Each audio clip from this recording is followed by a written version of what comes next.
Alchemize your energy. Darling, let your spirit be free. Don't give up, keep on pushing through. Now is the time, it's all up to you. Alchemize your energy, my friend. Let your spirit be free. Don't give up, keep on pushing through. Now is the time, it's all up to you.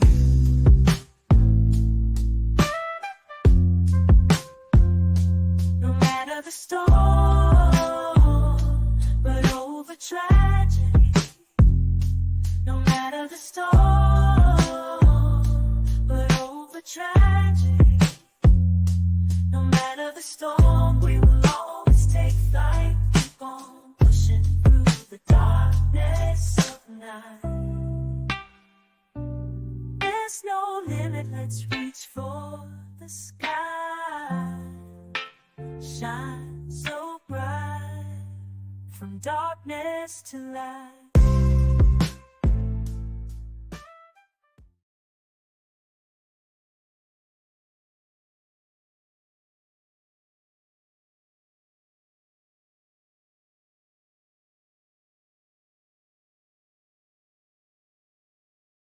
On my own, right? That's right. Now, let's keep it a buck. What are your reasons for not wanting to debate women? Because, as I said, sir, there's certain ways in a debate I can treat another brother and I would not feel comfortable treating her. But I might have to do that. You can't. I might have to, no, right. I might have to do that savage in order to win. Have you seen a white man and a white woman having discussions and they get along just right because they know how to keep their discipline and respect? I don't know how to keep my discipline. Why is it that it's always Israelites that say I can't debate women? Because let me finish. Is there something inside of the Israelite that make him say, I don't want to I'm gonna have to go in on a woman? But anyway, you ain't got to answer that. I got the sister here. Hey, I'm sorry, my camera is in a really awkward spot. Otherwise, I would. It's all right. Don't worry about it. We good. It's looking over there. It's not even looking at me. Yeah, it's all right. So we got you here, and I'm gonna try. You can keep the camera off. It's better. Yeah. Okay. We got you here, sister, and I'm trying to hold it down till the queen come in. Nepal should die. And talk to us about yourself. I'm just, random questions. Talk to us about who is DJ Genesis. Well, I grew up. My parents had me in different religions. My mom used to I was one of those kids that the mom sent off to the different places because they would babysit the kids, so that the Jehovah's Witnesses would come by, the Mormons would come by and pick up the kids and bring them to the church. Honey, I went to Spanish churches. I went to one church that was speaking 100% Spanish because they would come pick up the kids. There was this one holiness church I went to. They had me trying to speak in tongues at 8 years old because they would always pick the kids up and bring them to church every Sunday. My mom didn't go to church. She didn't necessarily force church onto me, but I got to see a plethora of the Christian experience. I got saved when I turned 13 on my own, wanting to. My mom did not force me to go to church. It was something that I decided on my own. From 13 up until I would say 30 years old, I was a Christian, So 15 years being a Christian, and then sometime, or probably even more than that, like maybe 17 years of just straight Christianity. And I grew up during a time like in Steubenville, Ohio, where they were bringing the 5% nation there. Dr. Malachi York stuff was coming into Ohio, like where I went to high school at. Wu-Tang Clan was there in Ohio, like all the rock. What's the name? Rock. So let me ask you. They were bringing the 5% nation, and so I was initially getting indoctrinated into a little bit of that, the church, different things. So yeah. So let me ask you, sister. How long have you known or been aware of Saneter TV, House of Consciousness? Wow. Remember when Sarah Sutton said he had that video, he said 1 million goddamn on views. Yeah. They were hitting 1 million views. Right. So back when Sarah Sutton said he was debating, what's his name? When he first did that debate, it's the guy he was a Moor, I think. Brother Alim Bey. Alim Bey. That was my first introduction into when he was debating Alim Bey. And from there, I was like really like watching Seti debate all the different Hebrew Israelites on the street. Him and Polite were out there together debating them outside. They would just go up to him like on the corner, and then then Cesaria got introduced. Whatever happened to Natural Tahuti? Oh, Tahuti in jail. That's what happened to him. He's still in jail. That's why you ain't see him. Yeah, he's gonna be in jail for a while. Free Tahuti. So let me ask you: does the HOK or Saneter Studios have anything to do with influencing you into leaving Christianity? Actually, no. Well, you know what? It did, because I was watching your stuff online, and friends of mine who were ex Nation of Islam members was asking me, "Well, so you're a Christian?" And I was like, "Yeah." And they're like, and then they ended up reaming me. They basically made me feel stupid as I don't know what. And I had to really and I looked into apologetics. I looked at whatever way, because I never really had to debate my Christianity. But then one day I had to say, dang, you know what? They're kind of right what they had to say. You know what I'm saying? And and it was at the time I was really getting into learning about what Sarah Sutton said he was doing on your channel and learning what he was saying. And so, and then when they found out, they're like, "Well, you're, you know," and I was like, "What?" And then they broke it down to me, and I said, "Well, wait a minute, this makes a lot of sense," you know. And then when I was watching Sarah Sutton Seti, what he was saying, and he was more into the Egyptian thing, he kind of like got me to thinking too. And I said, "Okay, wait a minute," you know. So, yeah, actually, your channel was like a catalyst. Okay. So now let's fast forward it up today. You are now an Orisha priestess. Yes. You've been studying African spirituality for some time now. How did you get involved into that? I'm just asking her this until Nepal. You know what? And then y'all had something to do with that too, because I was into the Egyptian stuff heavy. I was into that Egyptian stuff heavy. I was Sarah Sutton Seti, you know what I'm saying? I was his web developer. I was the one who did the Black Power Cartel. I was his web developer. So in all that Black Power Cartel and African Glory, that was me. Yes. That was fire. You know, no wonder you asked me, "Yo, Saneter, do you want me to make you a website?" And I wasn't taking it serious. I was like, oh hell yeah, I want you to make me a website. yeah. That website had gotten so big. People didn't even realize it, and it was almost like the world star hip hop of. Yeah, but how did it get destroyed? It's no longer in existence no more. What happened? So we got infiltrated. This person came in. I don't know whether it was a troll or like somebody from the government. I don't know, but they came and they were like, they buttered up to me, buttered up to him. Came actually to Detroit to meet him. Came to meet me, and was like, you know, we need to, you know, they want to help out. Like they were trying to help out and upgrade the website. Now there wasn't really nothing wrong with the website. You know what I'm saying? But they tried to make it seem like it needed to be better or whatever. He could make it better. So he convinced us to move it from the server. We had an overseas server. That's why we didn't never get taken down, because it wasn't our server was not in America. He moved it to a LA server in LA, and then took it down and just disappeared.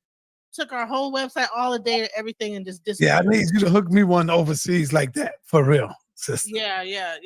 So but that was the end of Black Power Cartel, and we were getting almost a few million views. Yeah, I stayed on that. I was looking like, damn, that joint is hot. I like the way he had that. You know? Yeah, that I think they were like, that was getting too powerful. We gotta mess that up. Listen, I need you to make one for me, but I want you to, instead of connecting it to YouTube, connect it to my Patreon. because we can upload videos without YouTube now. So that's great right there. Right, That's right. gonna be fire right there. Yes. Now let me ask you, what makes you today, when the part get on you, what makes you today want to call out the Bible believers against African spirituality? Do you see them as, and keep it real, as the weakest link when it comes to true history? I feel like they're still in the slave mentality, and I want them to wake up and realize that they need to get back to their own self and realize and take some responsibility and not say it's Jesus or the devil that did it. It's you. Understand that the duality of humanity, that you are really the person. You're the devil. You're the devil. You're Jesus. You're all that. You're everything in one. You know what I'm saying? It's all your fault. Whatever you go in life is all your fault. And everything you've been through, you've been told, but you ain't listened. So that's why you're going through hell, and take responsibility. That's pretty much what I mean, I second that. Sound like you've been listening to the king. After that, I gotta play some music on that one. We're gonna play it, turn it down a little bit. And this is the toughest environment. So you're coming on today. Shout out to my little brother Elder Yara in the building. Yara don't have no problem with having a conversation with you too. So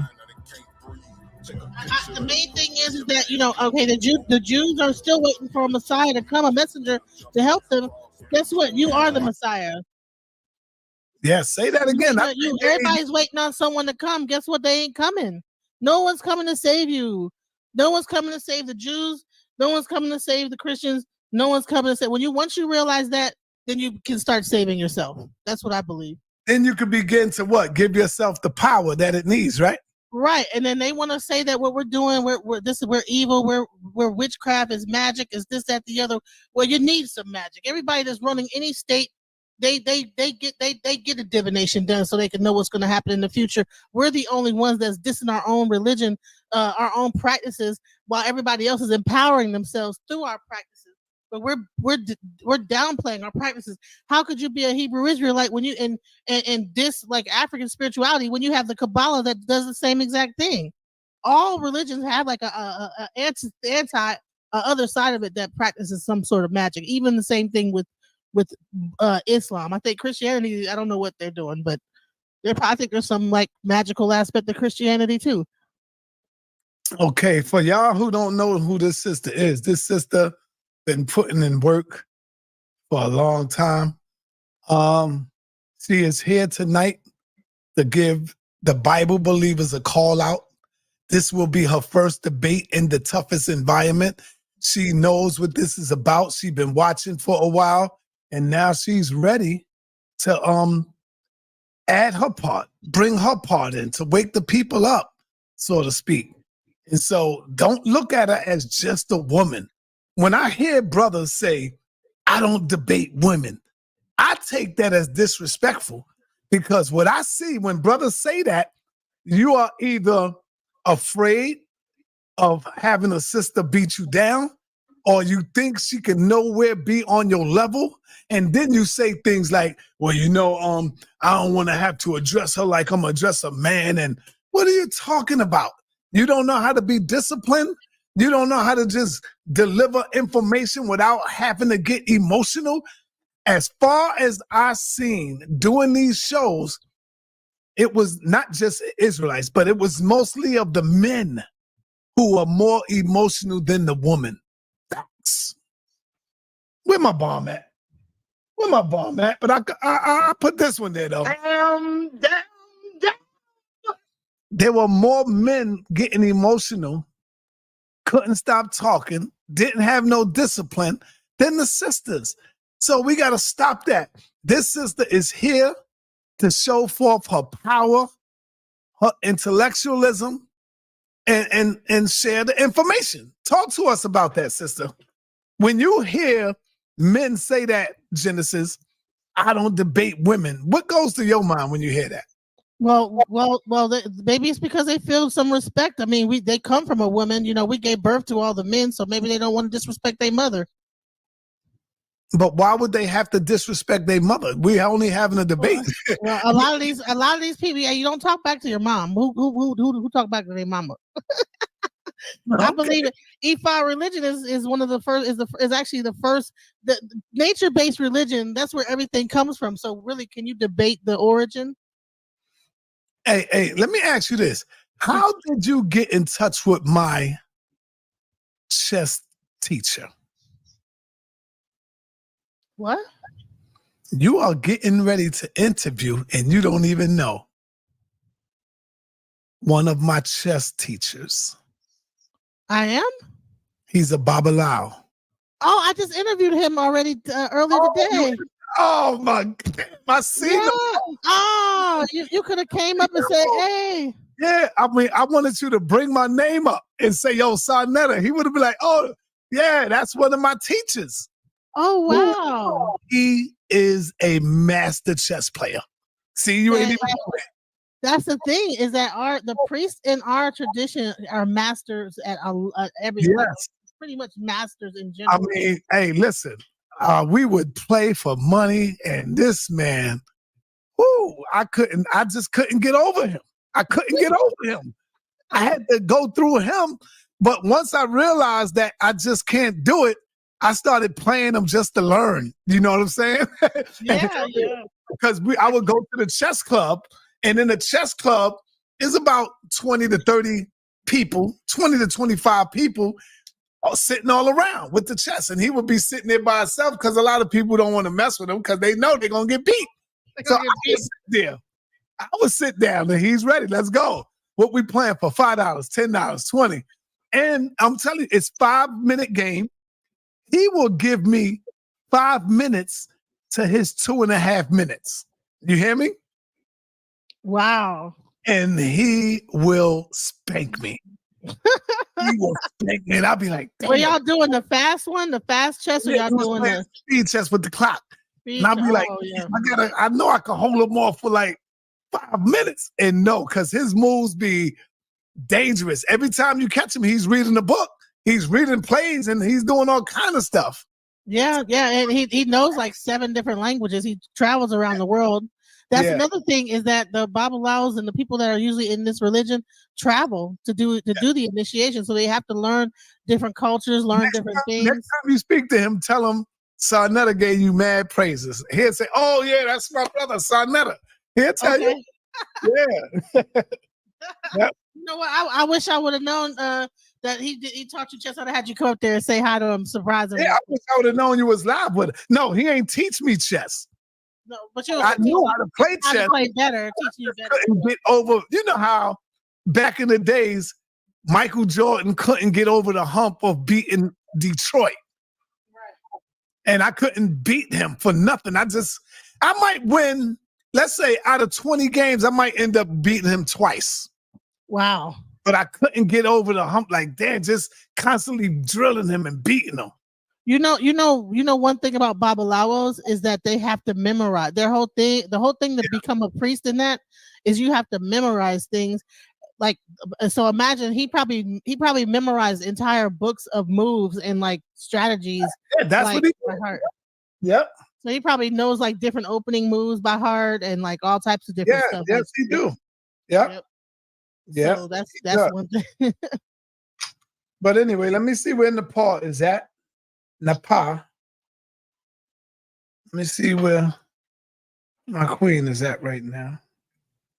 I'm setting up. I'm setting up my camera. We hear you. I'm waiting for you to get in.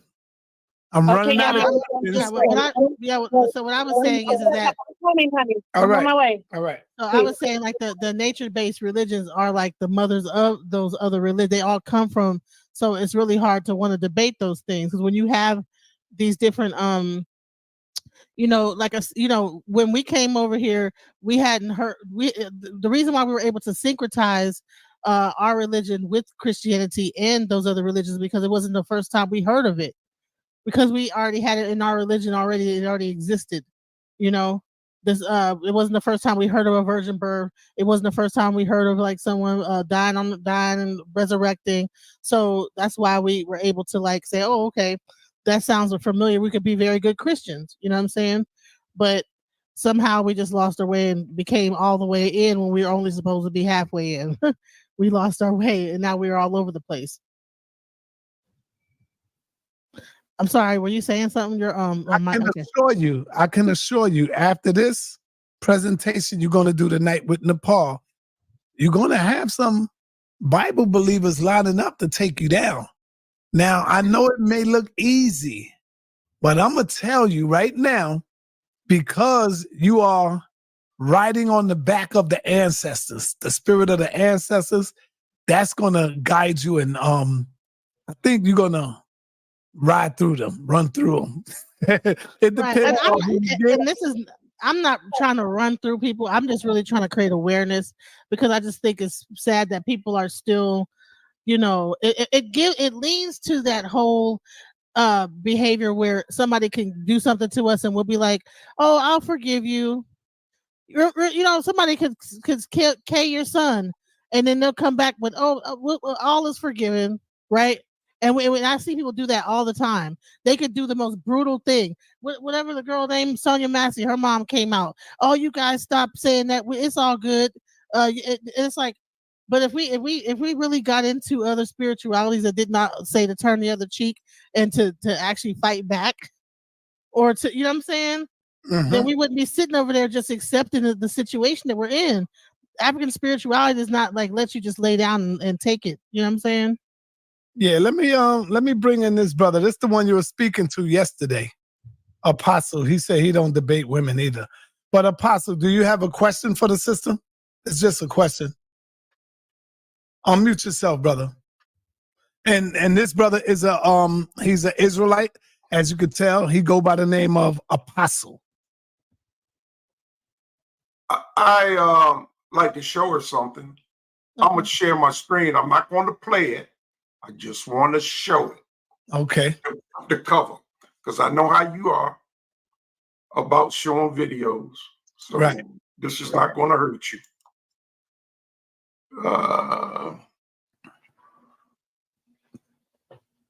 Supernatural. Come on before the power come in. Yeah, and I'm trying to see if this is it.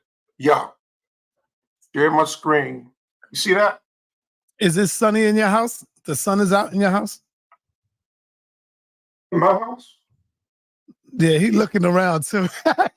You see that? Oh, are you serious, Apostle? Do you see what I said? Do you see my screen? I just asked you, is the sun out in your house? And you look back like you see the sun is out in your house. What time is it? I don't even know what time it is. I don't know. That was is it live? I don't know if it's dark or light. My blinds are closed. Your screen is up, brother. All right, you see this? This is about African spirituality, spiritualism. So, it's like 7 or 8 different groups here. Some of these, this is Bantu speaking pygmies. This is another group here. This group up here is mixing their African spirituality with Christianity. They were converted in the 1600s. So they mix their spirituality with Christianity. This is another group here.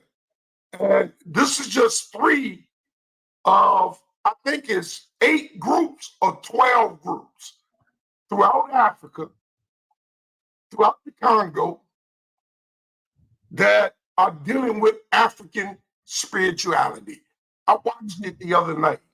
All right, what's your point, brother? What's your point? You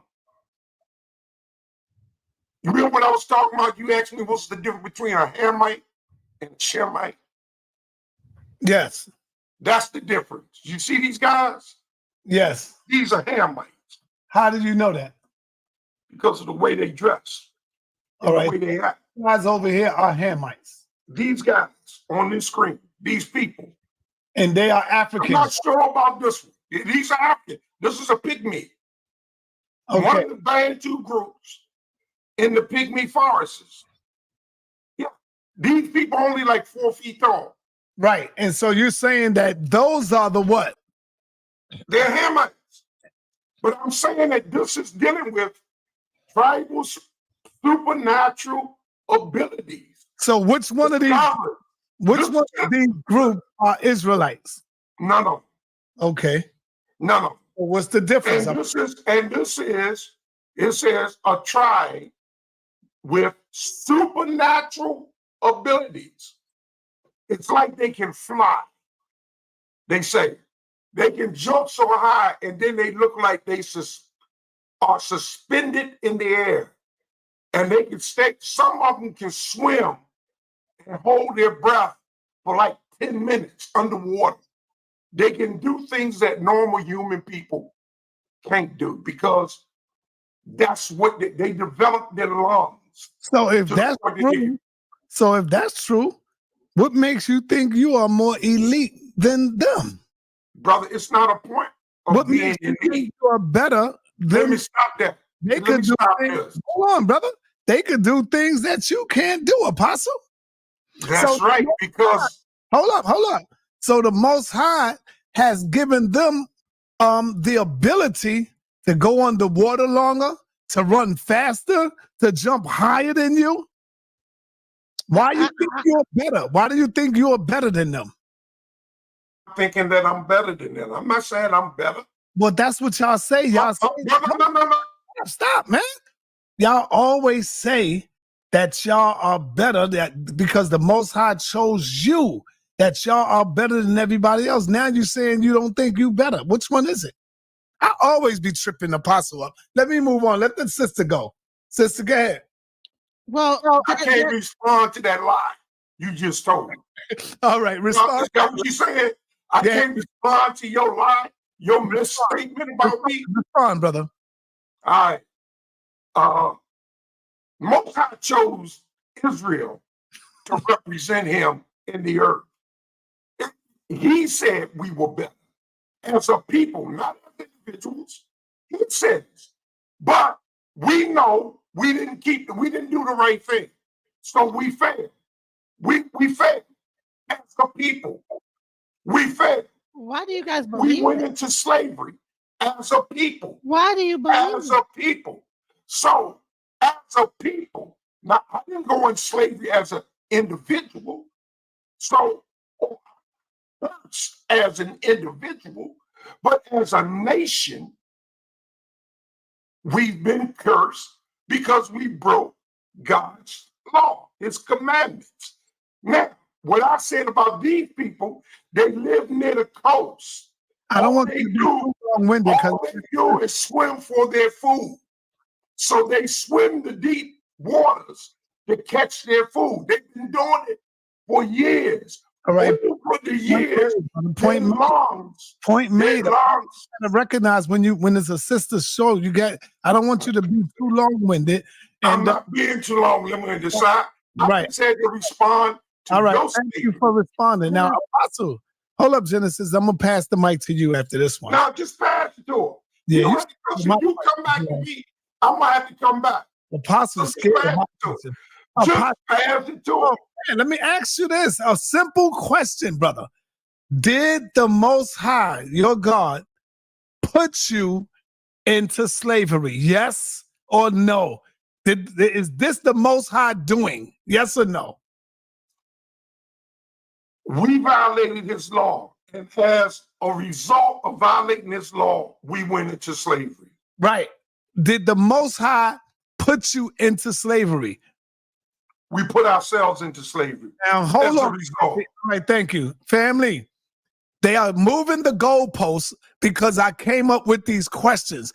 For damn near 50 years, y'all heard them say that the Most High put us into slavery because we broke their laws. Press 1 if y'all recall the Hebrews saying that. Press 1. But see, my follow-up is, and that's why they beginning to change it now, is because I followed up and said, well, if the Most High put you into slavery, why are you mad at the white man? Why you mad at him? The white man was doing what the Most High told him to do. I'm not mad. I'm not mad. Yo, my man, stop. Why? See, because they know my questions behind it is going to put them in this box where they can't get out of it now. So why would you be mad at the white man and call him a dog because he killed us and he beat us and he did all of these things, but he did it under your God, telling him to do these things. It's all right because I want you to punish them. You know what I'm saying? So go ahead, Sister Genesis. You can ask him a question now. Not true. That's not true, sir. The God didn't tell them to go ahead and punish him because they broke my law. The God allowed it. He told us, if we break his law, this would happen. The problem with the white man, he went further than what he should have done. All right, stop. He said the problem is he went further than he should have done. Y'all all say that the Most High is omnipresent, omniscient, and knows all things. So did the white man do something that the Most High God didn't know he was going to do? The Most High God knew exactly what he was going to do. What are you talking about? He knew it, that he was going to go further. And guess what? You just said that the Most High God allowed it. So if he allowed it, that's the same thing as saying he put us there.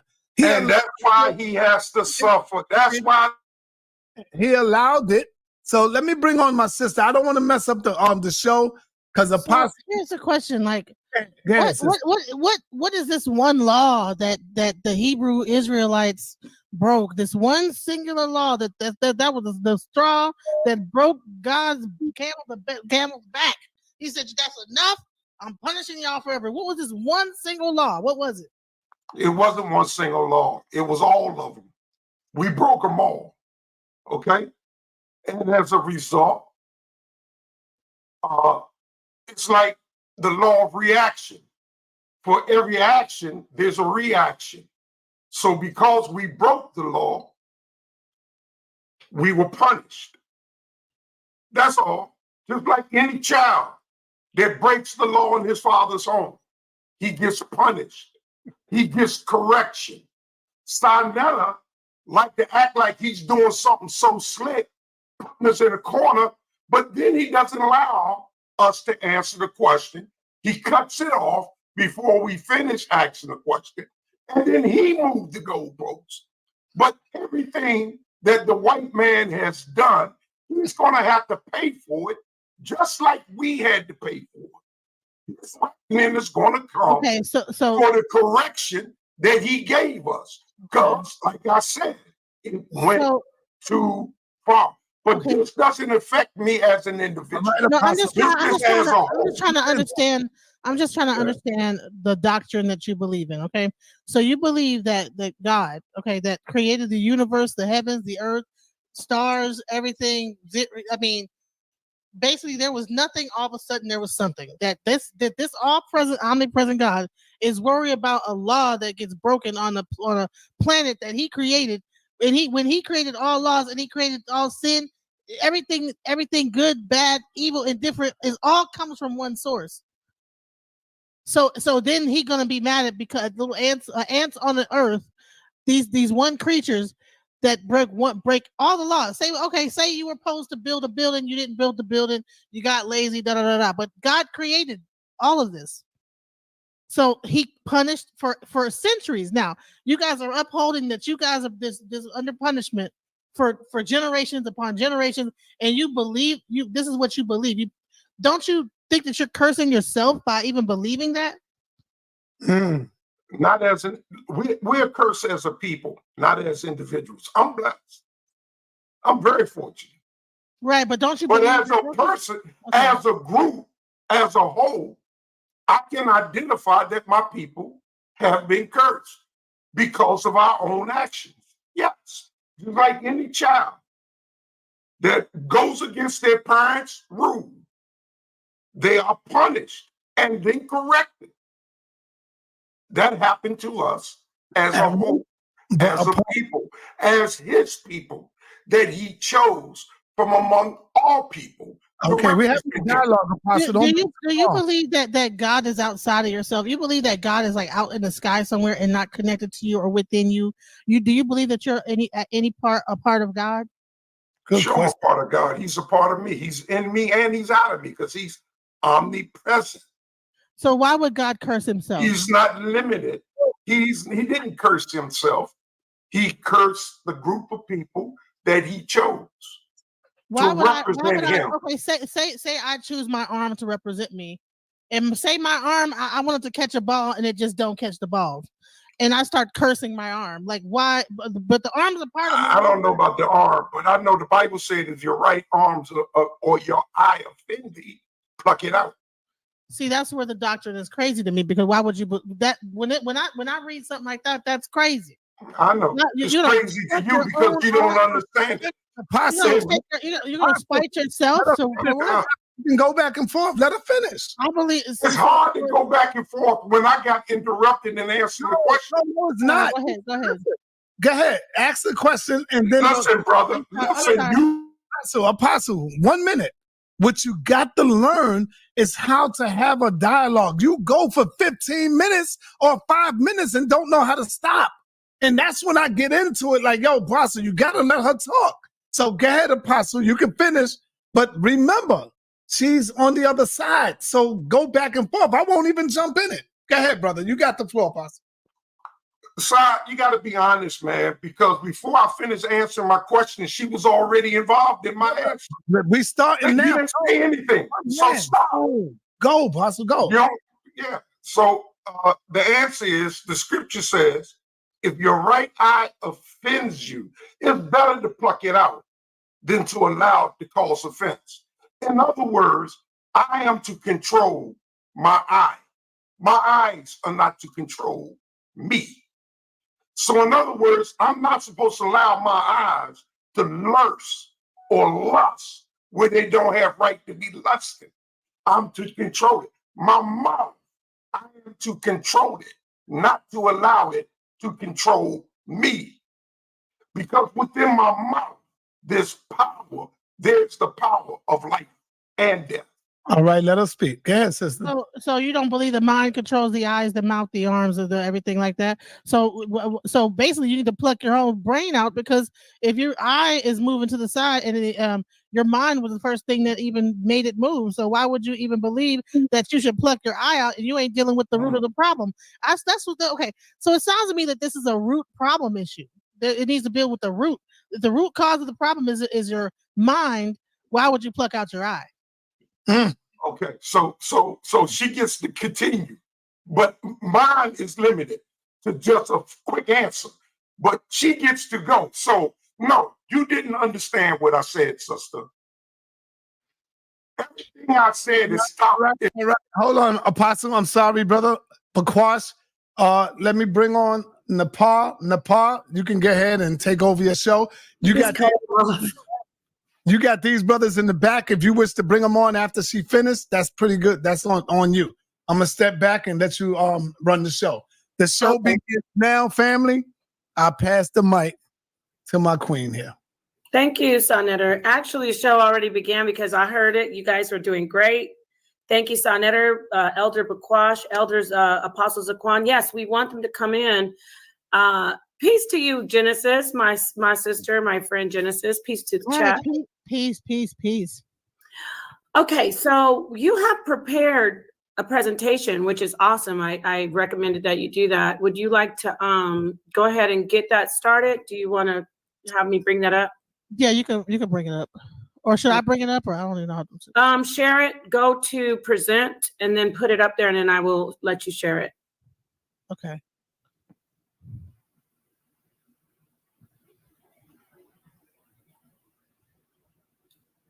Peace, EP. I see y'all in the chat. Much love. Peace, Judanaz, V-Man. Sherilyn, peace. Brother-in-law, everybody. If I didn't say your name, peace and love. So, yeah. Traffic. I feel bad about, I didn't want to just kick him off like that. I think we were having a good dialogue, but Well, we can have him come back in and finish that up real quick if it's going to be quick, because I know you want to. I can bring him back. No, that's okay. I mean, well, he is backstage. I wanted to get the idea about the plucking of the arm off and this, that, because he said that I didn't understand. So I would like to at least give some. I don't like to cut things off halfway in the middle I want to have clarity, Right, and he's still listening backstage. I'm going to definitely bring everybody up when you're finished with showing what you wanted to show, and cool. let them dialogue with you. So I see your presentation here, your what you want to present, and we will bring that up.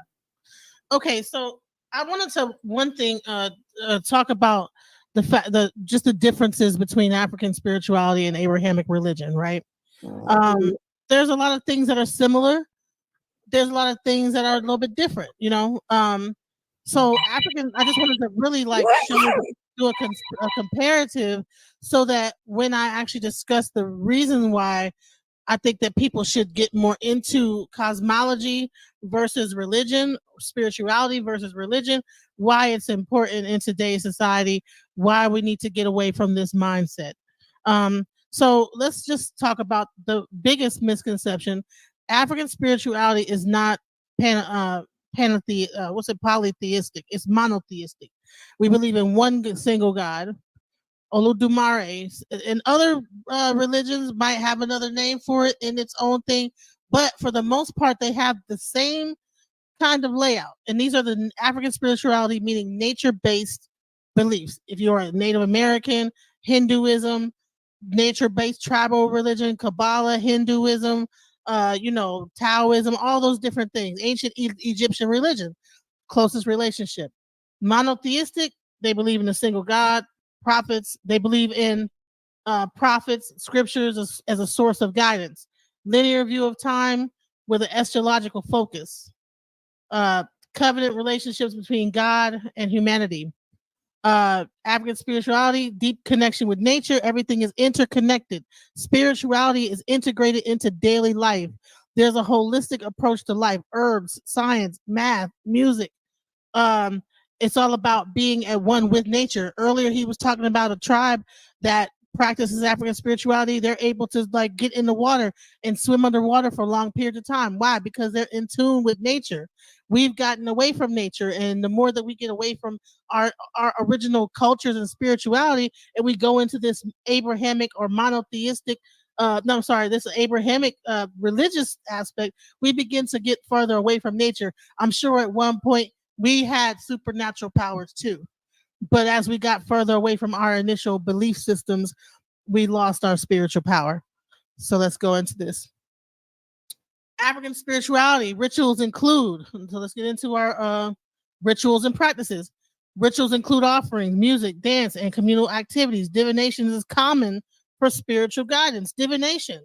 So versus me just praying and just hoping something happens, no, we actually have a system that tells us exactly what's going to happen. And then we know what to look for, then we could do certain aspects to maybe get around whatever, whether it's a bad thing or a good thing. We're not just walking through life blind, you know what's going to happen. You can divine for yourself every day. If you get the right tools or whatever, you learn, and I would suggest most people should have some form of divination so that they're not just walking around not knowing what's going on, Most heads of state have some form of divination aspect that their rituals that they're doing, just so you know. Initiation rites. Only thing initiation means is to begin. Baptism is an initiation, right? When you get baptized in a Christian church, that's an initiation. Initiation rites mark life stages. So there are what you call what is it called? Rites of passages, emphasis on reincarnation after death through bloodline and ultimately connection with source. So you can continue to either get reincarnated or you just connect back with the source of all spirituality, of all everything of life, right?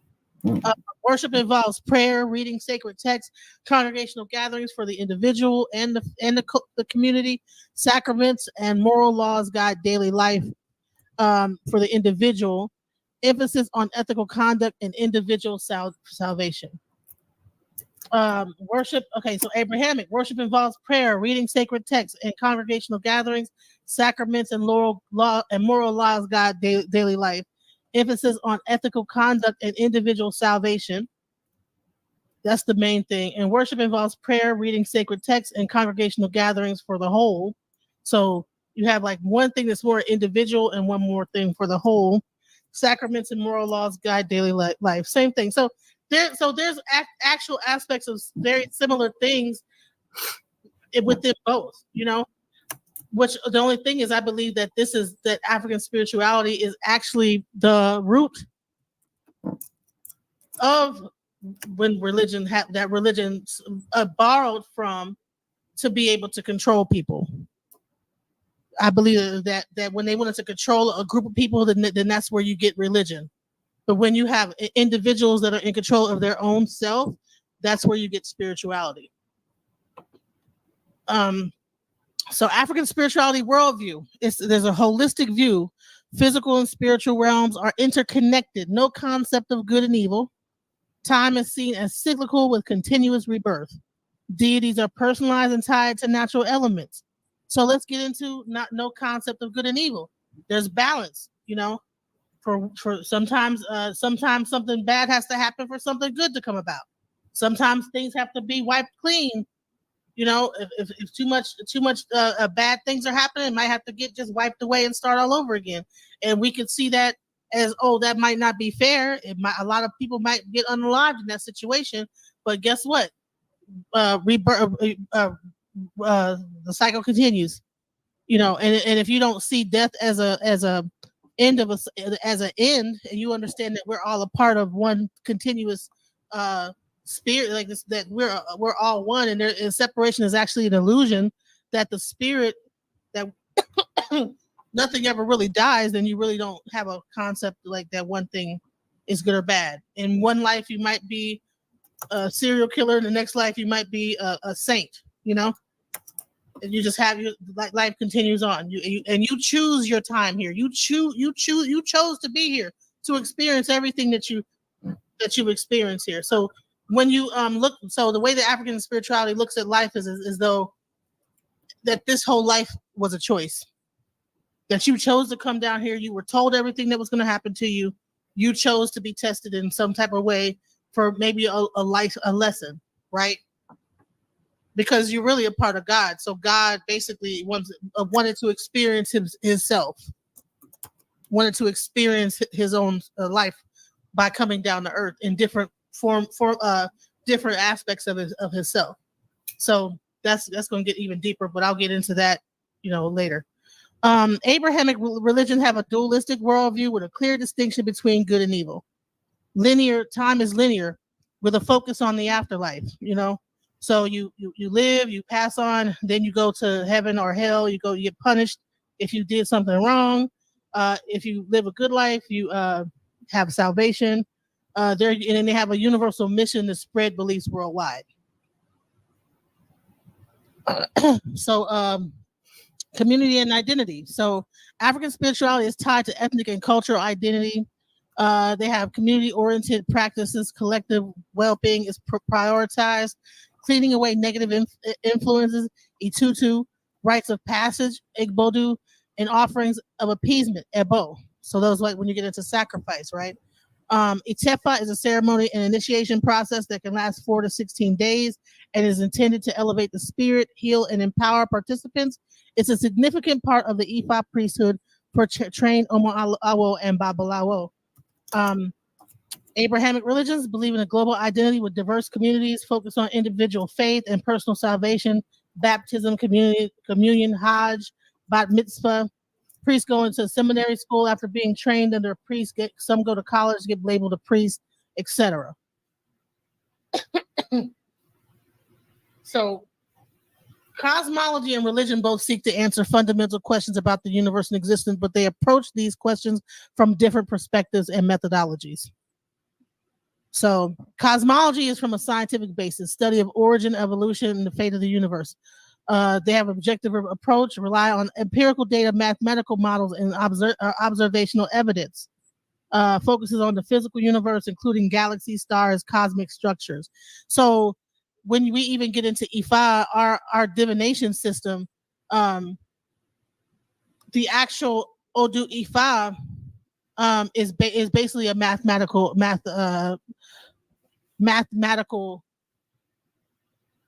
it's binary code basically. So even the divination system, which is at the center of the belief system, is based on binary system. We understand how things come into existence.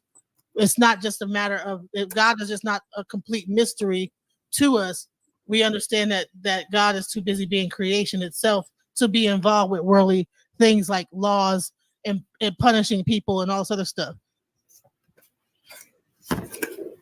Religion, spiritual and philosophical basis centers around beliefs, practices, and moral codes. They have a subjective approach relying on faith, revelation, and spiritual experience. It encompasses both the physical and metaphysical realms, addressing the purpose of existence. So here's the points of intersection and conflict. Creation myth versus Big Bang theory. Religious creation stories versus scientific explanation. So in Ifa, we have a creation story. It's not necessarily like the whole let there be light type of a thing. It's really broken down from a mathematical standpoint. There was one egg that was a spiral, broke into 2, then broke into 4, then from there 8, 16, then 256, which is the basis of Odu, and which is the literal corpus of Ifa. So it's a whole mathematical equation that is the creation story, and really that is actually how a baby is created in the womb of the mother. That's how like actual the womb when a child once that sperm hits the egg breaks into 2, 4, 16, and then that creation has happened. So Odu is actually a womb, which is even deeper. So there's a deep thing. So really we're in a womb. All of creation is actually a womb. It's another that's getting too deep into it. But anyway, purpose and meaning. Science explains how, religion often addresses why. Okay, so I can say that there might be aspects where things could probably come together in some kind of a way, but I believe that cosmology itself, that religion tries to create laws to pigeonhole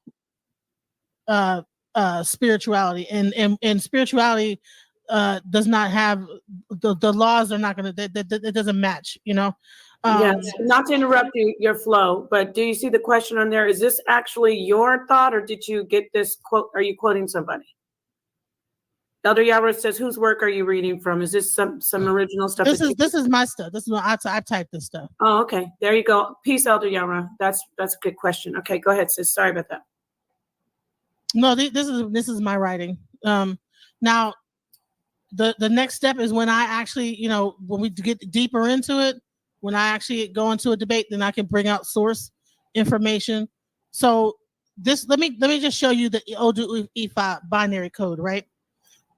So you have when a Babalawo gives a divination, this whole thing, this circle right here is a womb. It's considered, that's almost like a womb, and then this is they create like a portal, and then they. I don't see your wait. I don't know what happened, but I don't see your information. What happened? There we go. Shout out to Saneter. Okay, go ahead. We see it now, sis. I'm sorry. Go ahead. Okay, so this is the actual when a divination is done. So when you go to see a Babalawo to find out what's going on, hey, most people in the religion are supposed to go before you become like an actual priest or you actually get the tools to divine for yourself. You normally go see a Babalawo, who is the father of the mysteries. The Babalawo will take a chain and do this divination. The divination, there's 16 major Odu, 256 minor Odu. And then those Odu breaks up into almost 6,000 or so called stories, right? That the Babalawo memorizes. Those stories are actual written in song format. So the reason why they're able to memorize them is because they're songs. You know what I'm saying? So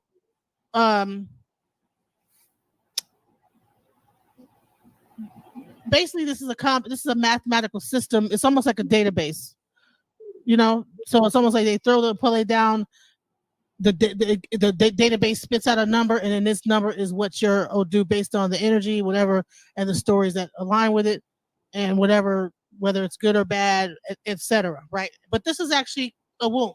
The circle, the actual tray that they use, is a womb. So you have these forces of nature. Each force of nature is tied to a bodily function, female and male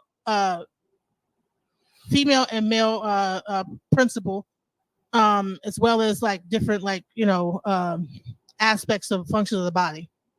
So Orisha is the owner of one's head. Okay, now each culture in Africa has a similar belief system. They just name these things different things. In Voodoo, Oshun might be have a different name.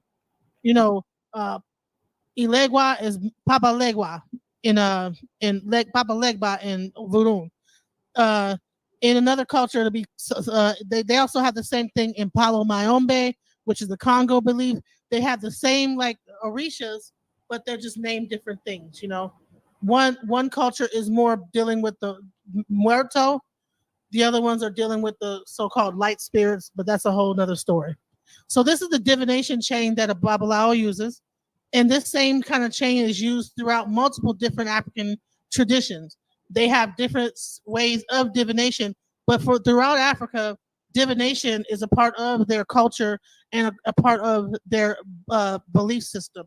They even children are given divination at a certain age in Senegal. They have like a three-way cowrie shell divination system. So the same thing with for the cowrie system and everything. So let me zoom out.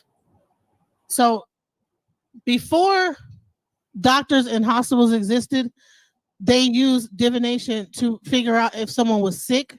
And all these things are pretty much what Ifa is based on. We didn't have like the medical doctors that you would go to. You would go to a Babalawo, and the Babalawo would be able to tell you where your problem was. A lot of times you go for a reading, and Babalawo will tell you, hey, there's something wrong with your stomach. And you go to the doctor, they find out, well, sure enough, something wrong with my stomach. You know what I'm saying? Because it comes out in the actual Odu. These systems exist. So this is the Chinese I Chin, I Kin. So guess what? When a Babalao either pounds the I Kin to get, so all these things are really forms of Ifa. They're all formats of Ifa. Palmistry, all these things, they're all Ifa. Ifa is the main format of divination that birthed all forms of divination, iridology, things like that. These were our doctors, So what they did is that our ancient nature-based practices were holistic. Religion wasn't a part of it. A priest was also a doctor, diviner, counselor, healer, spiritualist, all at once. Our original belief systems were holistic, but then people came in and they wanted to say witch doctor, they wanted to put the witch on there, but really they were just the doctors and the elders of the society that helped heal the people. So you have a healer or benevolent worker of magic in a non-literate society. What do you mean? How you know these people? So how are you going to say that they were non-literate and they coming up with these advanced mathematical things? That's what I'm saying. This is I wanted to show how society has tried to demonize these practices, these nature-based practices. And then when you have like these religions, they further try to demonize them, because I believe that's ignorance. I believe that we need to like start to learn more about our original tribe-based religion. Tribe-based spiritualities, because we were able to heal ourselves. We were and we were one with nature. We knew about the herbs, we knew about nature, we knew about these things. And the more that we adopted these religious belief systems, we got away from nature. And then we called these people witches. You understand what I'm saying? The very people that were able to heal us, we call them witches. And we say, oh, that's evil, that's the devil, that's you're gonna, whatever, that's the Satan. But these people are healers. They give their life up to heal people. So that's kind of like the last part of my presentation. I didn't want to give too much away. I want to give the opportunity for someone to come up and go from there.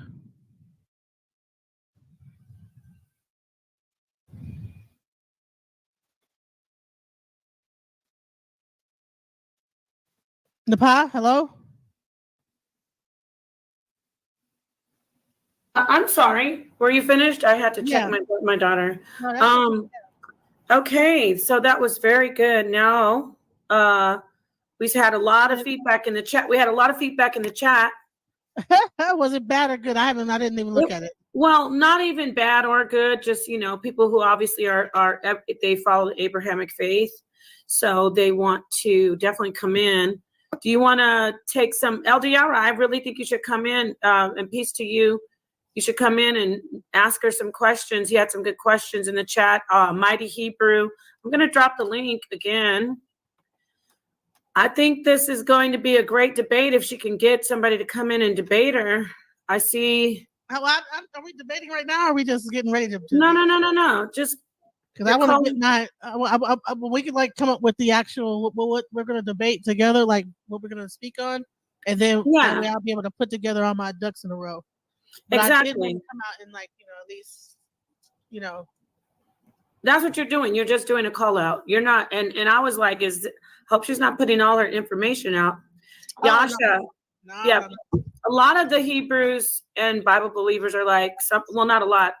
They're not really like ready to bang, but they are on you, but they definitely want to attack this information because they're saying that some of them are saying that you're misinformed or that you're not understanding, that they don't follow Judaism or we don't follow Judaism, things like that. But there's some people in the back. I'm going to bring Apostle back in because he's already back there. And here is Mighty Hebrew. Apostle come in. We got G. Lacan in here as well. Peace, Mighty Hebrew, Apostle, and G. Lacan. Shalom. Before you go, Mighty Hebrew, because I know you had some information. Well, let me just put it this way. Apostle was finishing up on something, but Apostle, if you don't mind, I'd like to maybe just have the people who just came in. Okay, thank you, Elder. All right, so G. Lacan and Mighty Hebrew, who wants to go first? You guys decide between each other. Peace, LaToya. Hey, Mighty Hebrew, how you doing, buddy? Hey. What's up with you? Yeah. Hey, Mighty Hebrew, I'm coming to Tanzania in November. This will be my third ship. I got a third time down there. My girlfriend down there. I've been there since 2020. So I'm going back in 2000.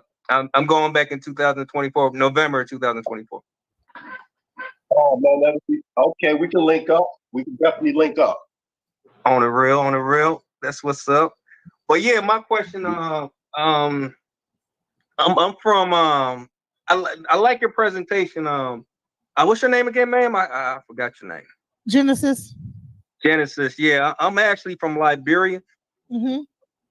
And my grandmother, my Sangay, my great grandmother, she was a healer.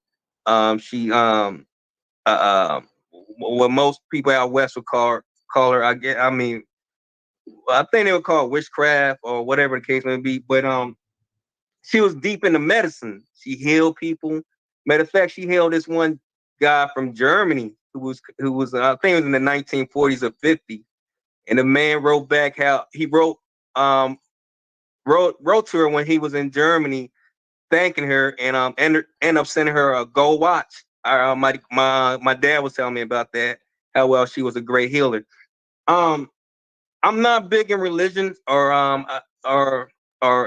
African science or whatever the case may be, but I just feel like, yeah, like you saying, we do have to go back and learn what our ancestors was doing in the past and so forth and so on. But I mean, I might be wrong or whatever the case.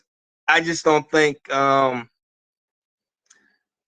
I just don't believe. Not to say I don't believe, but I just don't take part in none of that. But I do believe it should be part of part of our history base, because a lot of us are West African, got West African bloodline in us, and for people like Apostle Paul to say, saying certain people are Hamites and so forth, I think that's wrong. Matter of fact, Apostle, when you're having a situation with your family member, me being African, I sent you $50.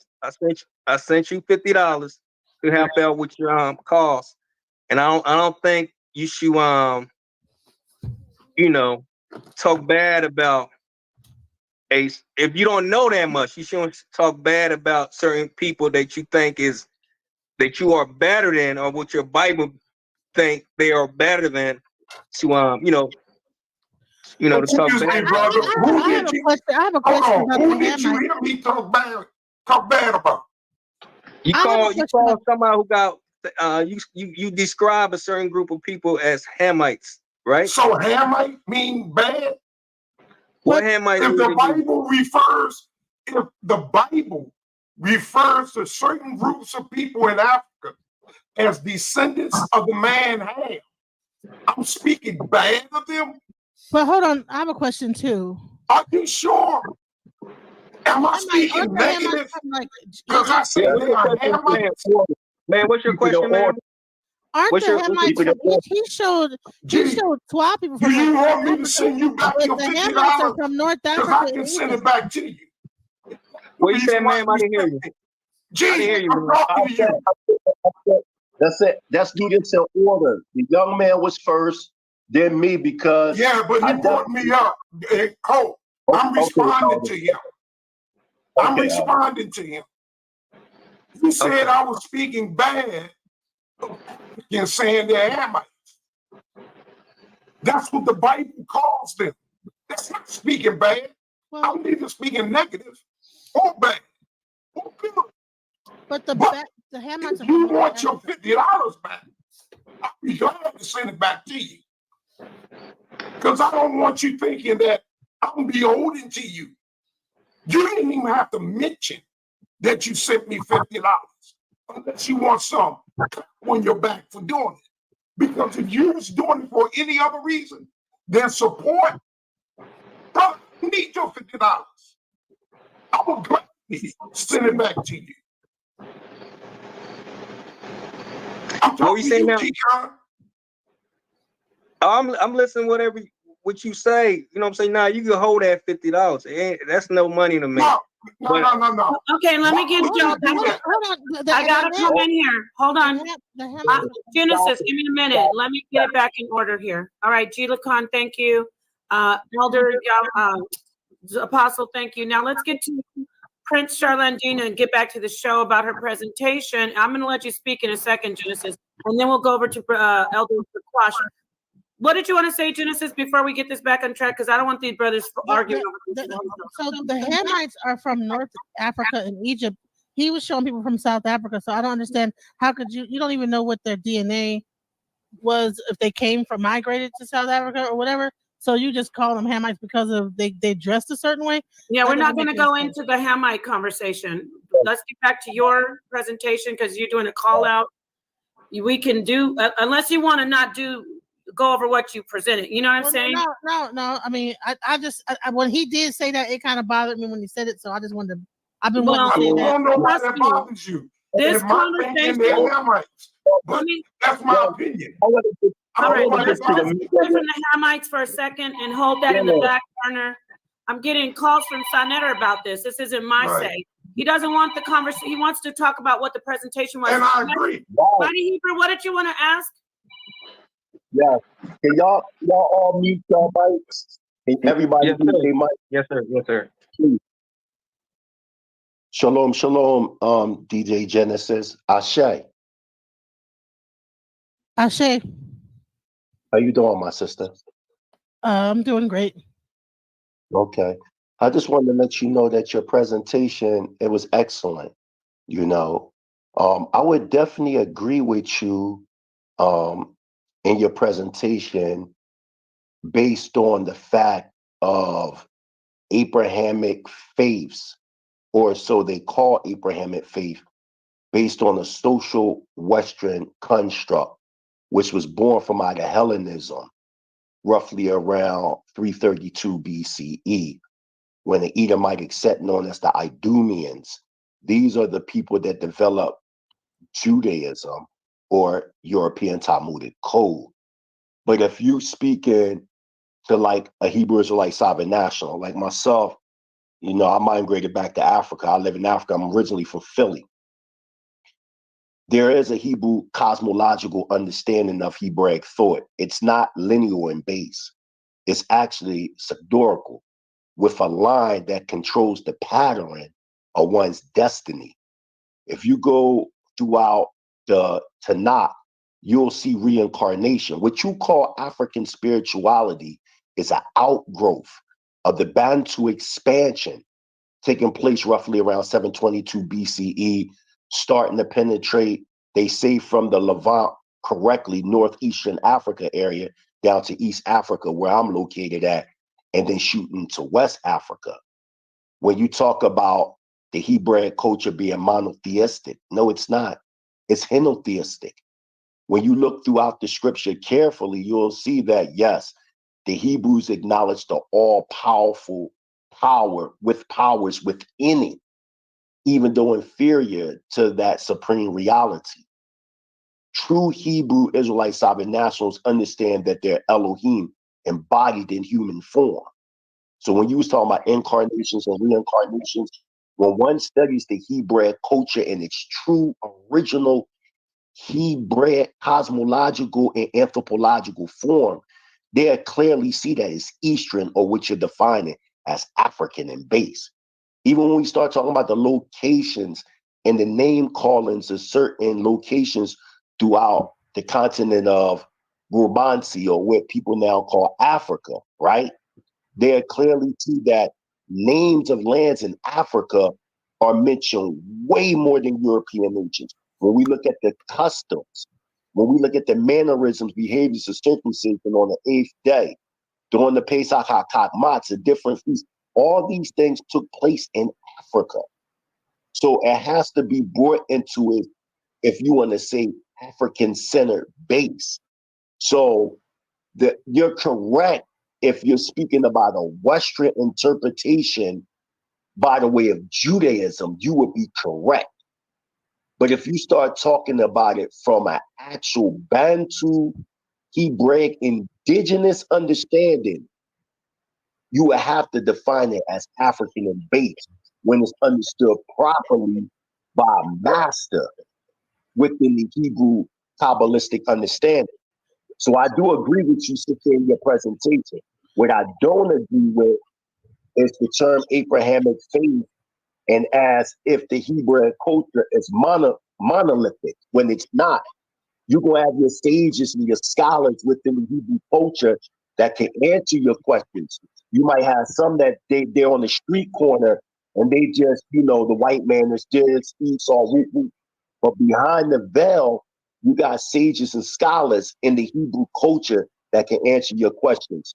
So Okay, my sister, so do you see here Come in and answer you. the closest relationship: Buddhism, Hinduism, nature-based tribal religions, Kabbalah, and ancient Egyptian religion, right?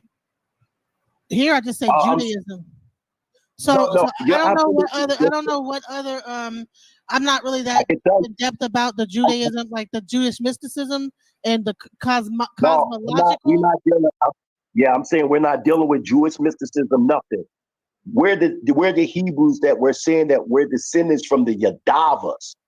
The Yadavas were ancient Hebrew Brahmanistic sect that came out of an area known as Tamar Nadu, the same area that Kamala Harris's people go back to, but it's just two different ethnic backgrounds. And when you study the teachings of the Hebrews in its original form, they dealt, before it got polluted, they dealt with the Yuga. When you study up on Abraham Autumn, they originally come from the Indus Valley. They don't come from Mesopotamia. They migrated into Mesopotamia roughly around 9,764 BCE, when these first Yadavas that Homer talk about and Herodotus, these different people talk about the Eastern Ethiopians and the Western Ethiopians. The Eastern Ethiopians were the Yadavas that stayed in the East in the Indus Valley. The Western Ethiopians, they migrated into the Levant area, into East Africa, Central Africa, Southern Africa, and other parts of Northeastern Africa.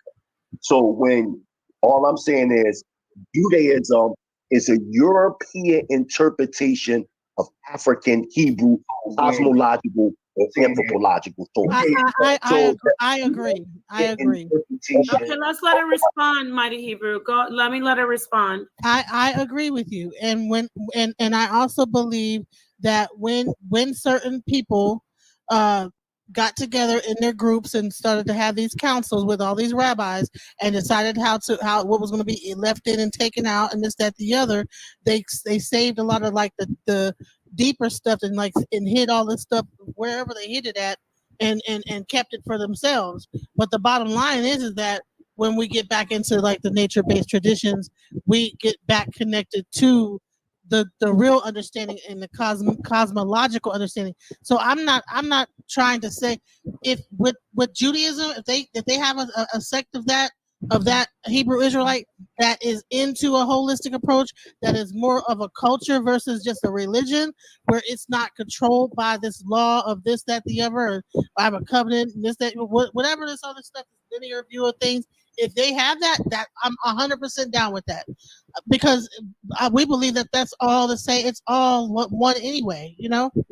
We're all believing in the same thing. It's just different ways of schools of thought.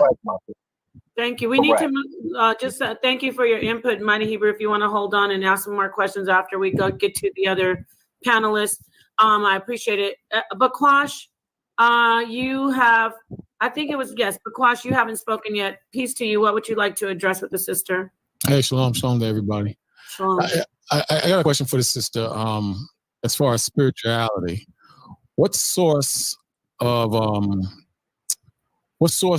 you recommend, or what source do you see that we lost in regards of spirituality, and how do we get our spirituality back? Because I believe it's keeping the commandments, like I heard a couple of the brothers bring out earlier. I believe it's abiding in the law and following the Savior. So I'm guessing from listening to you, your understanding is different from mine as far as connecting to spirituality. Could you explain how does a man grow spiritually, and what source of information or what structure should he follow to grow spiritually? I would say is that, okay, yes, you can keep the laws and this, that, the other, but if you have no connection with nature, and okay, say you're keeping the laws, but you just dump a whole thing of like trash in the ocean. So what difference does it make if you keep the laws and then you're destroying all the fish in the ocean? So bottom line is that like people are saying like they keep the laws, but then they don't really care about our connection with nature and our connection with everything. Well, wouldn't doing this, just dumping stuff in the ocean and destroying the fish, wouldn't that be breaking the law? Wouldn't that be immoral in itself? So if you stay within the law and the guidelines of spirituality that's written in the Bible, you wouldn't do such a thing. So it depends on how you're able to I would say justify what you're doing. Well, you mentioned the law of nature, something to that point. What can you define specifically what is the law of nature? Because it seems like just not doing bad is the law of nature from what you just said. Because I don't believe in bad or good. I believe that everything happens according to how it's supposed to happen. However, what I'm saying is that if you are trying to become a more spiritual person, then you would try to be more connected with nature and try to understand your connection with nature, and that you are one with nature and a part of nature and not outside of nature. So therefore, once you understand that connection, then you move accordingly, move differently. You understand not only that, but understand yourself as a part of God and not as something God outside of yourself. When you want to when you think that everything is happening to you rather than you making it happen in yourself, like you're the real reason why all this is happening. Like everything that's happening in your life, you're the reason why it's happening. You're the cause of it. Nothing outside of you is causing it. But how can I understand nature and understand myself when something created nature and created me as myself? Well, if you understand that you are the creator, actually, that might get too deep. I'm sorry. No, okay. You understand that you're one with the creator. You understand you really created this, and the only thing you're doing is experiencing your life as yourself. But you are really the creator. Then you understand like how everything is kind of connected. So you're looking. So it's not looking at yourself as apart from the creator. So are you saying that man created man as well as the universe and nature, or did something create? There's no separation. Everything is all one. There's no separation. Once you realize that you're not separate from anything, then you would treat everything accordingly. You would understand things from a different level. So that's what you say. If you want to try to be more like really understand from a spiritual level, then you don't think that you're separate from God. That God is that really you are God. God, you're just here on earth, just experiencing your life in this form. But really, you're really a part of God. There's no separation. You're really God. So I'll stop after this because I know other people have questions. So man created himself as well as nature and the universe, and there is no God or creator above man because he's the creator of everything. Is that what you're saying? I'm saying that everything in creation is God, period. Who's God? Everything. Who knows? Who knows? Everything. Everything created everything then. We don't everything is everything. Ma'am.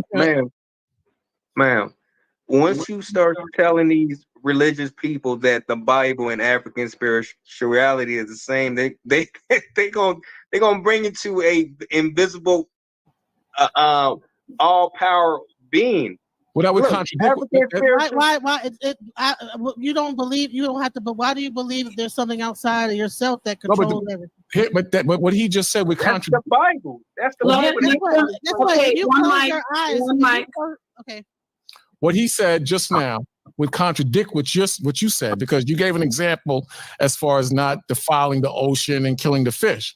But in my understanding of what Africans follow, in general, I'm not saying all Africans follow this.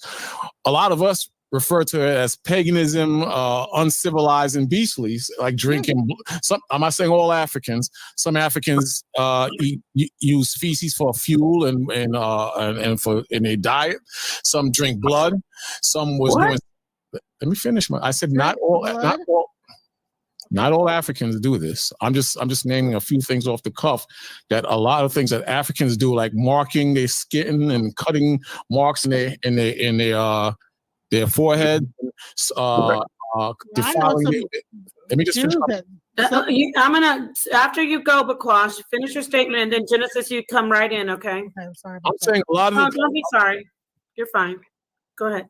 A lot of the customs and characteristics of the Africans compared to our laws and what we believe in the Bible is considered uncivilized.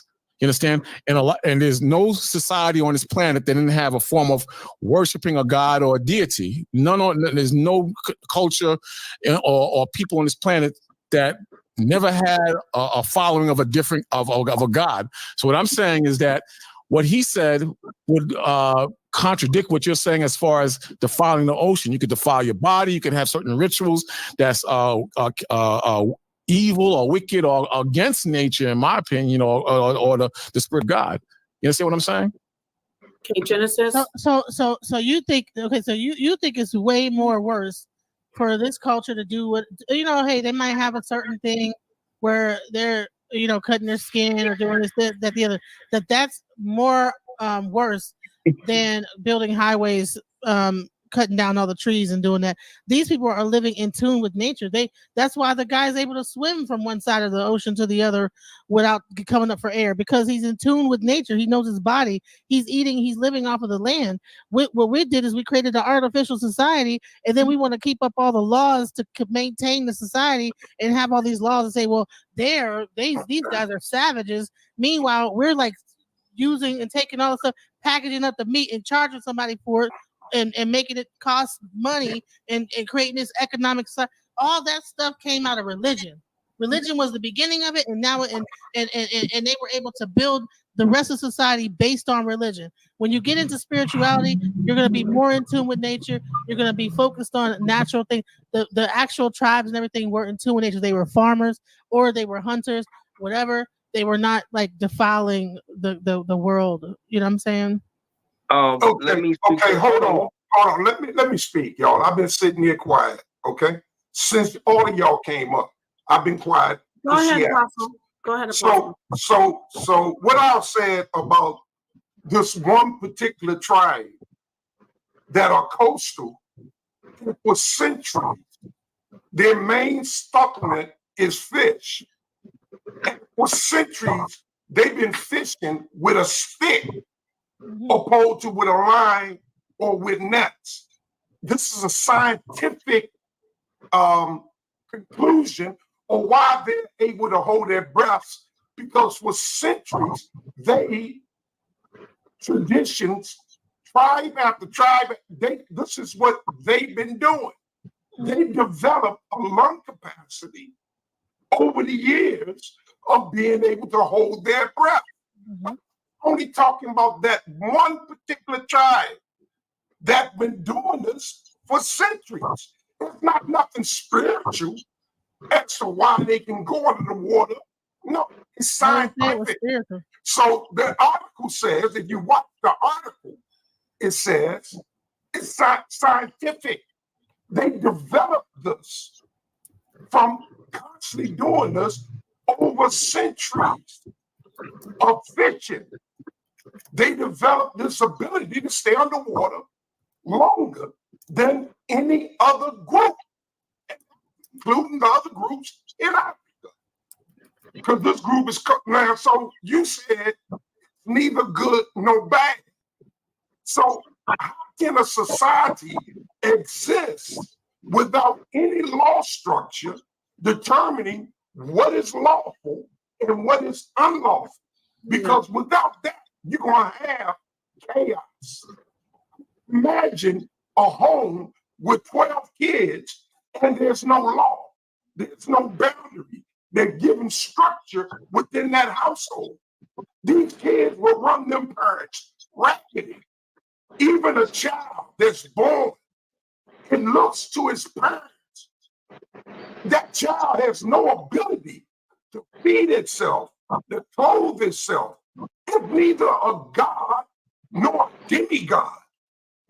Neither does it have the ability that a god would have to take care of itself.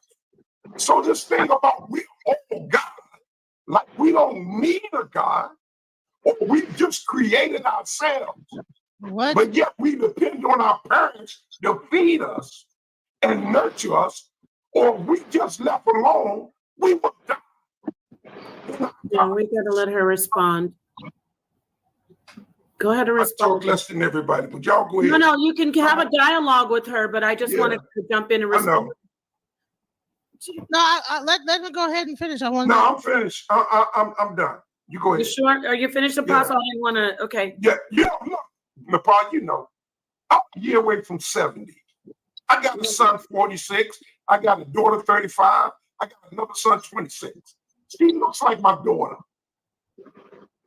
Get somebody around her age. I don't mind having this conversation with her. I love it, but I don't want to debate. I'm not trying to debate. We're just having a conversation. Are we debating? Right. No. I don't think we're debating. No, you're doing great, Genesis. I'm just saying, from this point to the next, I would look silly debating you. But go ahead. Stop. And once if you want to, remember she's doing a call out, everyone. So I love that people are coming in and dialoguing with her. But if we really would like, she wants a debate. and she's strong in her position. So Genesis, I see Jose wants to come in, but I want to take it back to you, Genesis. You said that there's an African tribe that dives and does, and you said it's spiritual. Have you heard of this Southeastern Asian group of I think they're Malaysian or Filipino divers? They also hold their breath. Would you say that they're also doing that in a spiritual way? Let me give you an example. If you go to the top of the Andes Mountains, right? Mm-hmm. You're probably gonna need an oxygen mask. But the people of Peru of the Andes Mountains live up there fine without needing an oxygen mask because their lung capacity over time has expanded to be able to breathe up there. However, they also use that same height for the shamans to go even higher up to be able to reach a certain for basically for initiation into shamanhood, right? Okay. So they actually go even higher up to the top where there's very little oxygen, and that's part of like your rites of passage to becoming a shaman. You would meditate up there, and the thing is learning how to live life and without, I guess, understanding the power of breath, being able to breathe, and also you become hypoxic, so all kind of wild stuff. I think it makes DMT come out your brain, and you start, having like some kind of deep meditative state that they're able to like find out. But this is things that those people that was closer to nature were able to figure out, right?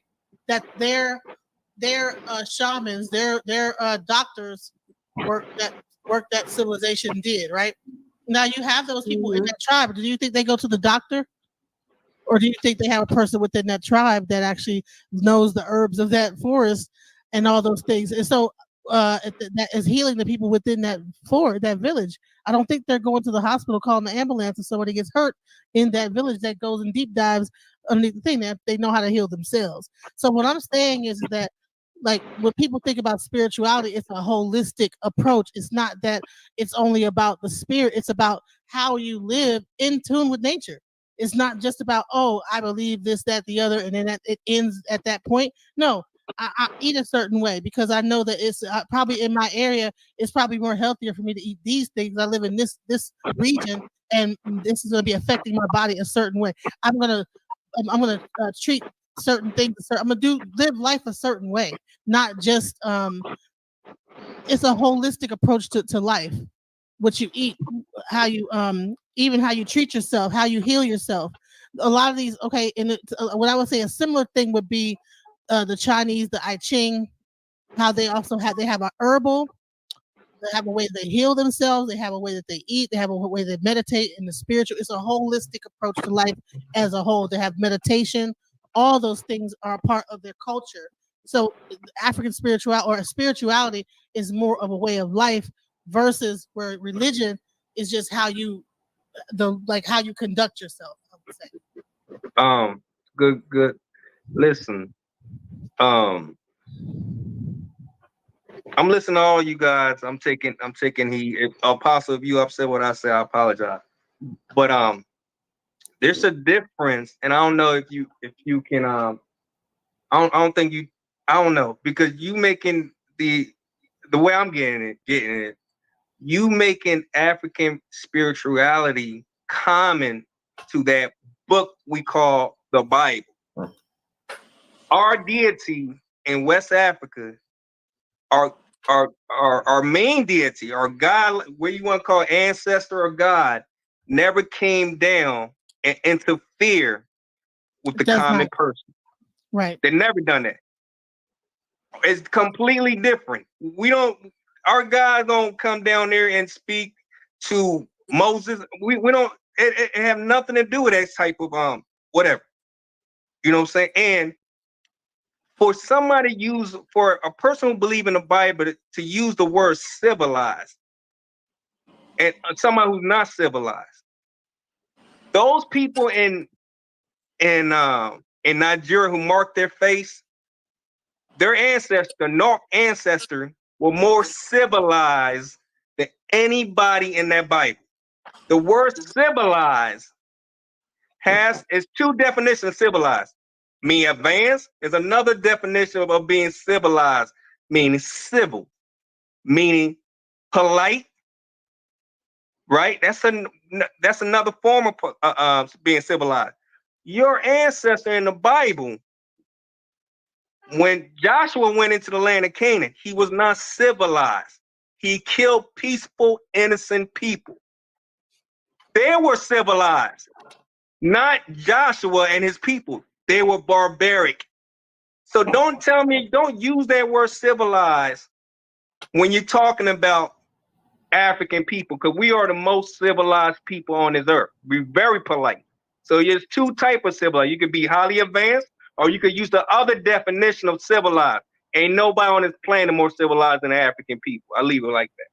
Thank you. Canaan wasn't in Africa. They're not African people. Canaanites are not African people, and they only burnt their dead children.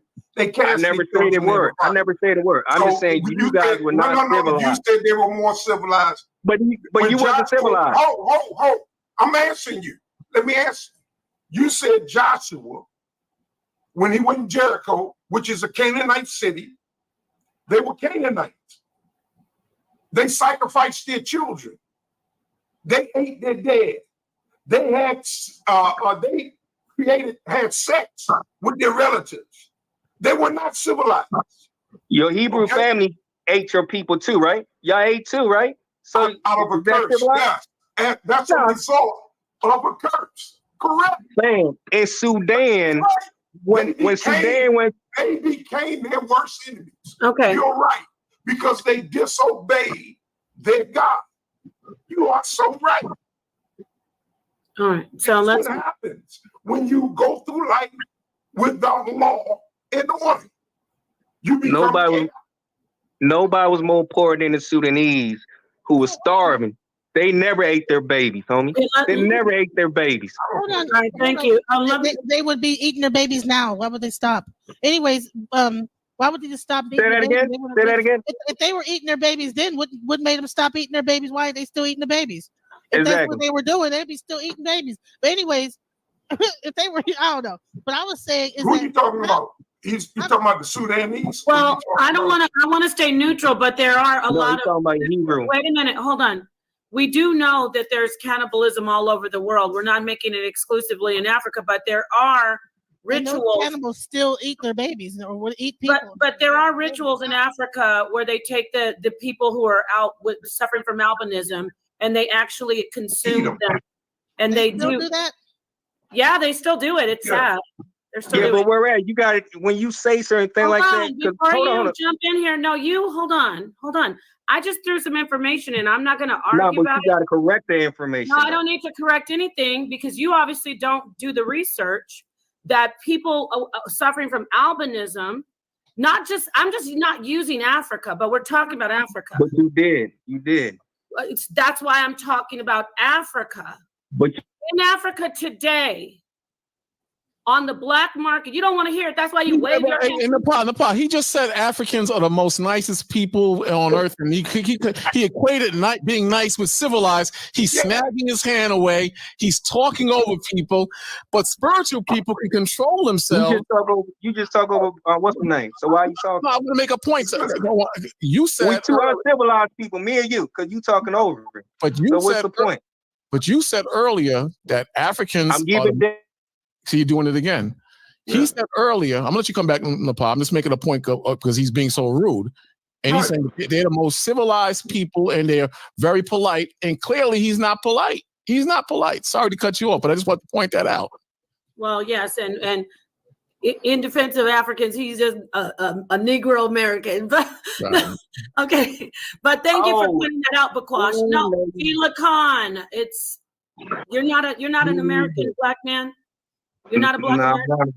No, he's an African. Oh, you're in Africa?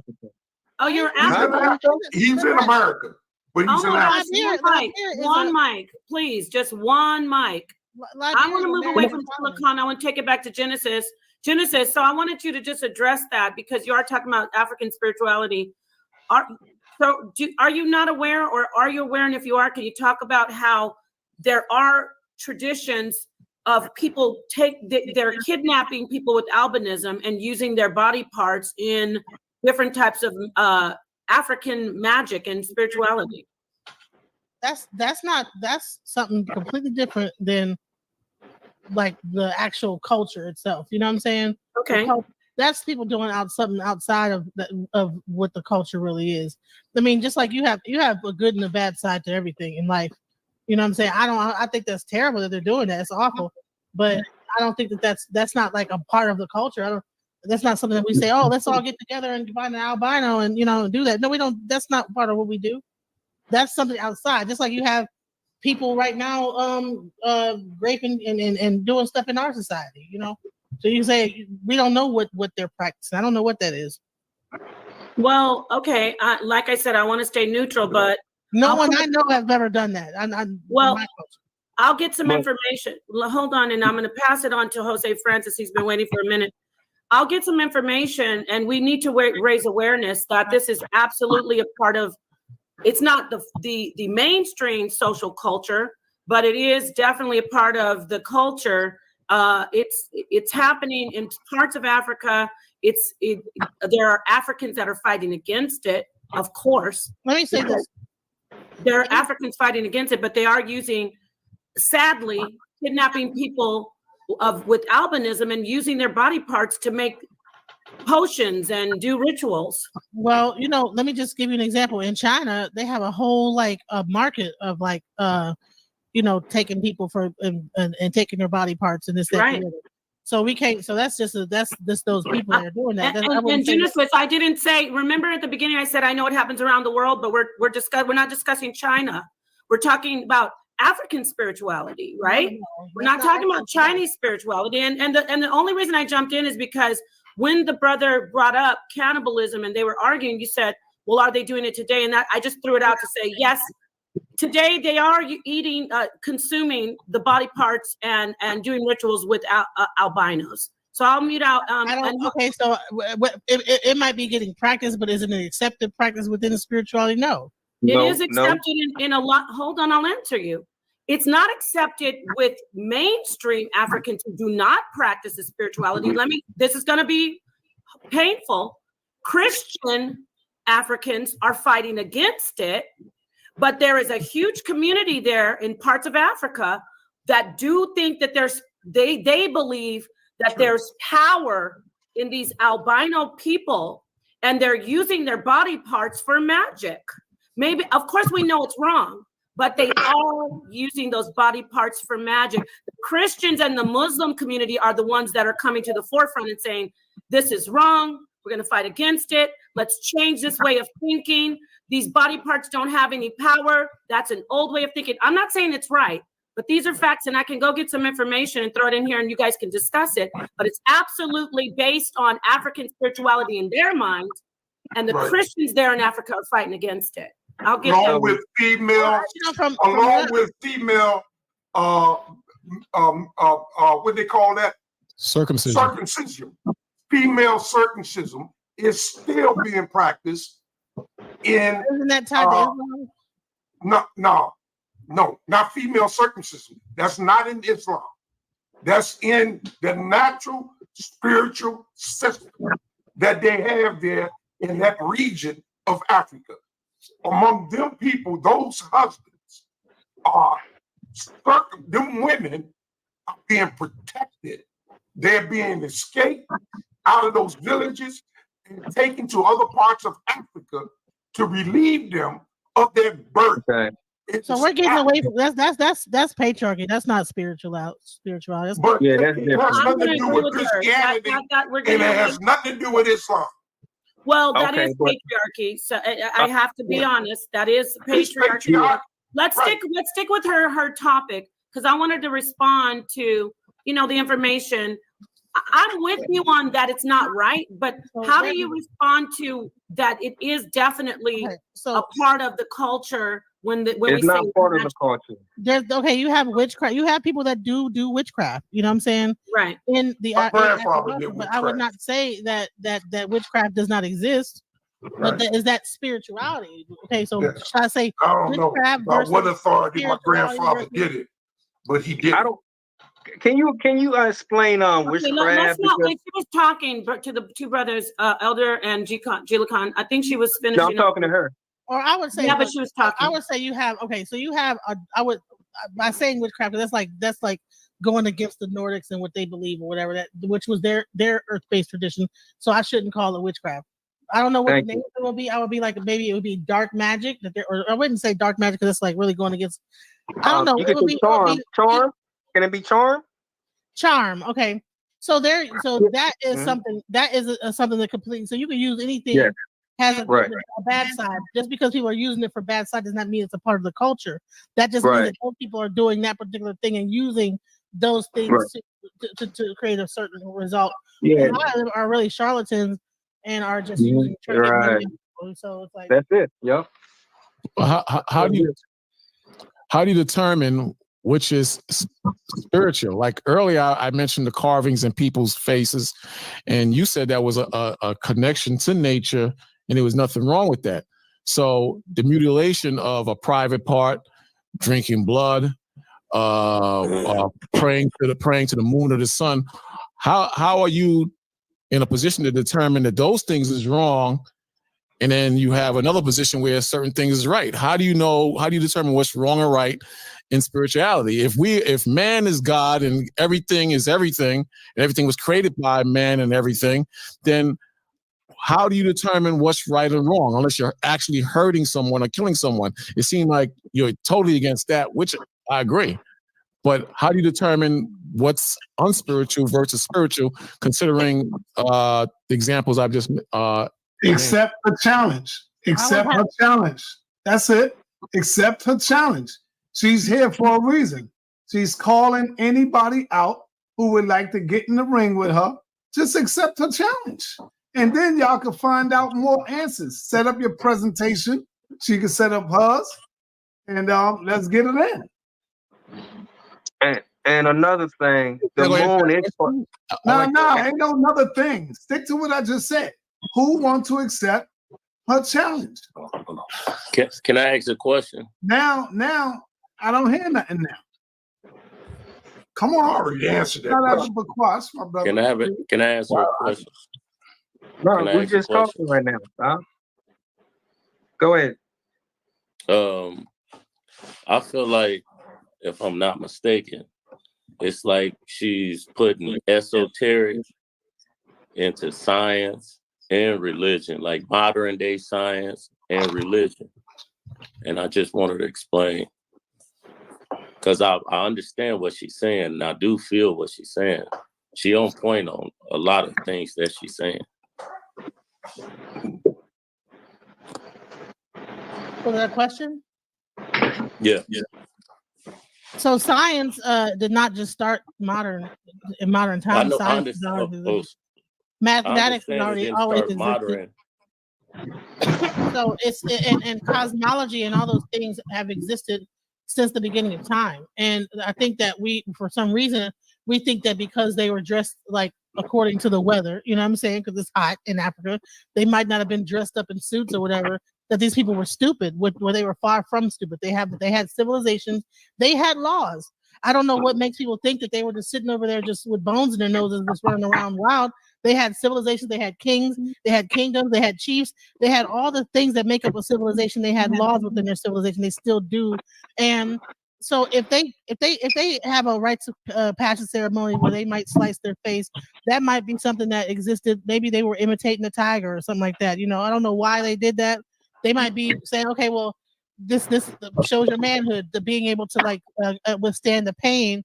That might be a rite of passage to show manhood by doing that, and enduring that pain might do something. I don't know. I would have to do some more research into why those tribal markings exist, but I know it's some sort of rite of passage.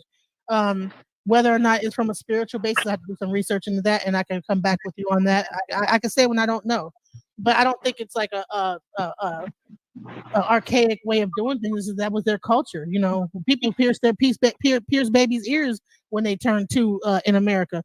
Are we saying that that's also like some kind of a barbaric thing that we're doing? Like, so I mean, I just think it's a matter of like perception. We're over there looking at them with what they do for their rites of passage, but then we have our own rites of passage that we do. We cut babies' hairs off boys' hair off when they turn a certain age. Some people might look at us and say, well, dang, you're taking away the baby's power by cutting the baby's hair off. That's archaic, you know. So it's really a matter of how we're looking at them, pointing our finger at them, and they could be looking at us like pointing their finger at us, saying, "Man, you guys live a very unnatural lifestyle, etc." So, what state were you raised in, if you don't mind me asking? I was born in New Jersey, but I moved around. You know, my I family have one more moved around question. the United States. So, Okay. One more question. Hold up, brother. The brother that's asking the question, are you an Israelite? Are you an Abrahamic believer? What do you believe in, brother?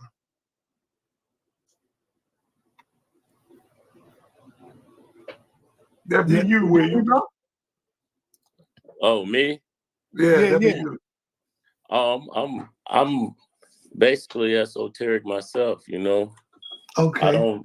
I'm so not. here we go. There's Here, no check it out. traditions or Check it out. anything Check like it out, that. brother. Check it out, brother. The sister got up here. She said, "There's no such thing as evil. There's no good. You are the God. God don't exist outside of you. God exists in you." That's all. That's against all you bruise belief. She's coming up here to challenge you.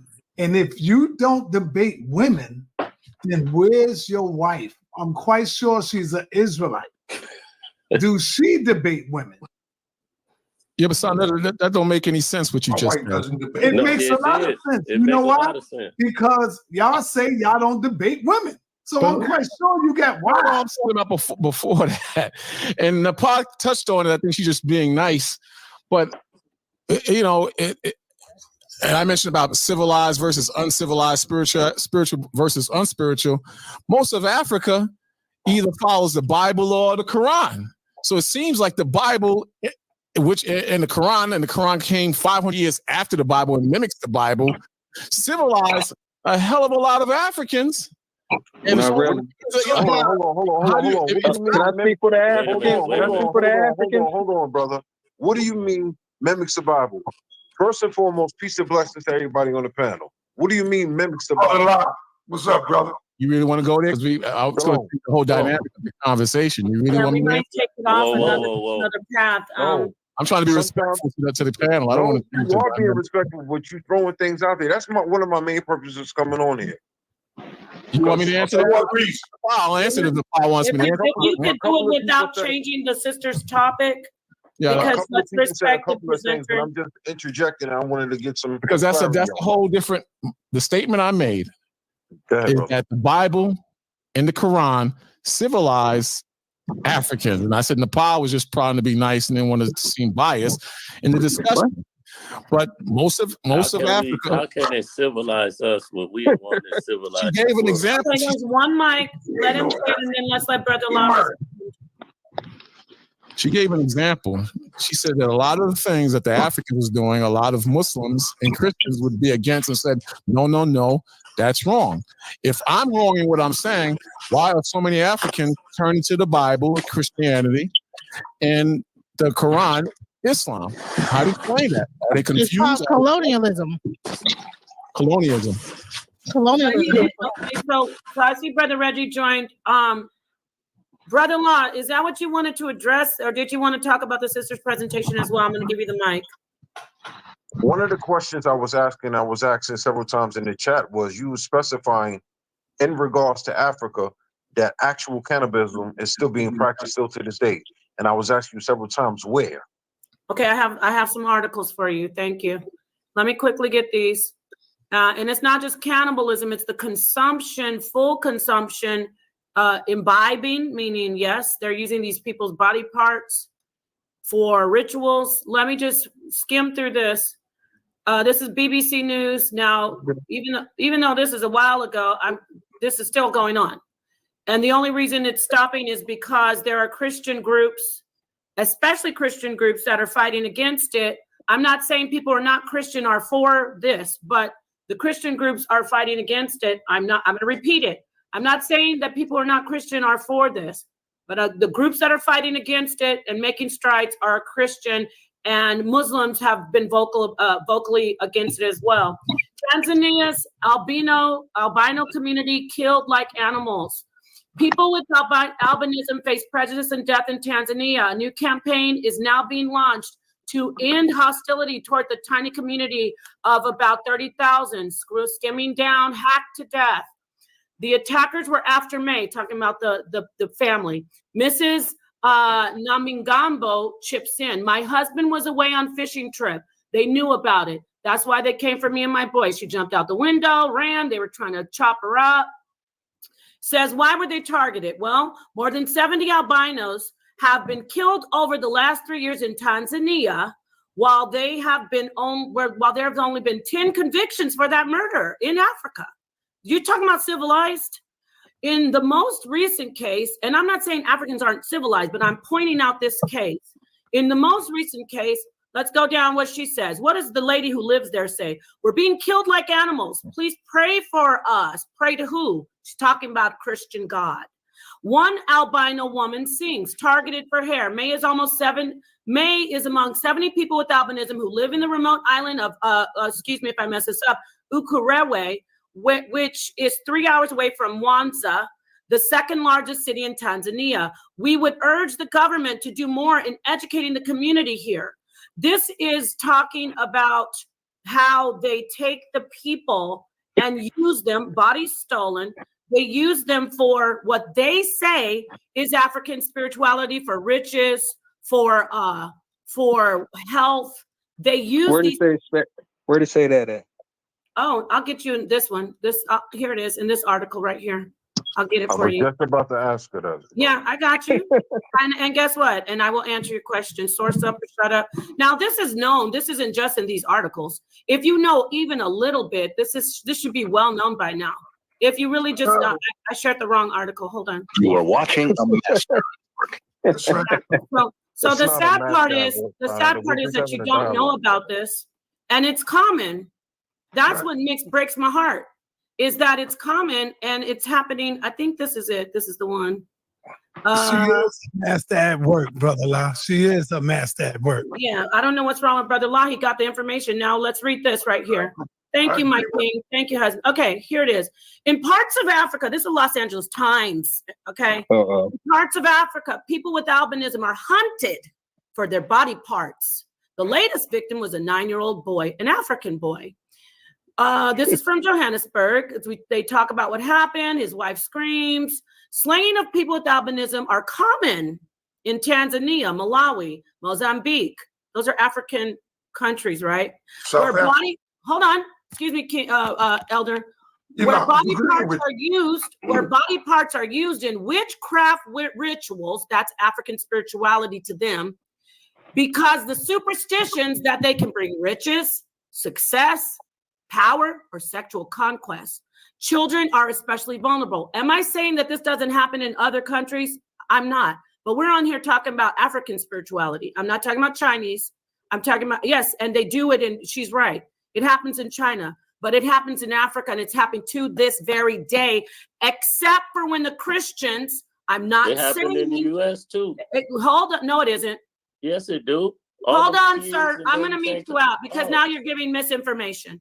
This is not a problem in the United States where albinos are being hunted for witchcraft. There might be some Africans here from Mozambique doing it, but I'm talking about our culture and our social setup.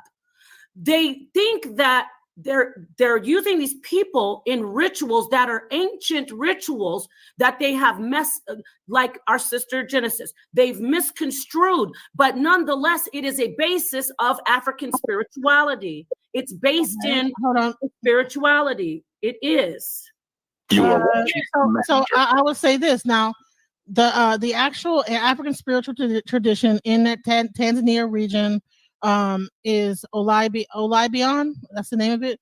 So the only way that you could prove that albinos are being decayed by the practitioners of said African spirituality is that they would have to be directly tied to the Olaibion spirituality in Tanzania. And as much as I've looked on Google, I can't find anything that says that. So we don't know who the people that are doing that. There's also, if you actually bring up my thing I just brought up, Yeah, but before I do, I want to make this I say clear. albinos are targeted in Hold on, 4 ways in Genesis. criminal networks that include doctors, kidnappers, traffickers, and killers. They can be kidnapped, trafficked from another village or country, and dismembered for body parts or graves may be exhumed, organs removed, and that is for criminal trafficking. So we don't. So I don't know. Hold on, Genesis. I might take this debate from you because let me ask you a question. Why are they using the body parts? Why are they doing it in their mind? I don't know. I don't listen. Well, we just read why. Hold on, because they think it's some type of magic power. You said magic in the beginning of your presentation. You said we all need some magic. Well, they think it's magic, and it is African magic. Right. Okay. That is what you would call like that's some other what is called craft work. That's not African spiritual traditional religion. I call it divination. Hold on, I want to get in here. Divination is something. Let her finish, and I'm gonna come in. Okay. Divination is something completely different. So bottom line is that so the Messiah people have a mediator between the people and their ancestor spirit called Olai Beyond. The Olai Beyond is a hereditary title that is responsible for solving clan conflicts, initiating and ending tribal age sets, and healing the tribe. Olai Beyond has the greatest knowledge of plant remedies and medicines that the people rely on to survive in the bush, right? Now, if you can show that the Olai Beyond are the ones that are doing the cutting up the albinos, then I can say okay, but I have not yet found that these are the exact people that are doing that. And if that's the case, then that would be something completely different. Okay, let me come in here now. Wait, no, not you. Hold on. Okay, when you came in here, you said African spirituality. Now we're going into only see, this is the problem why we need a core base. Oh, not them, just the Olai Beyond good. They the good witch. But see, these people that are using the African spirituality to do the albinos, they're the bad witches.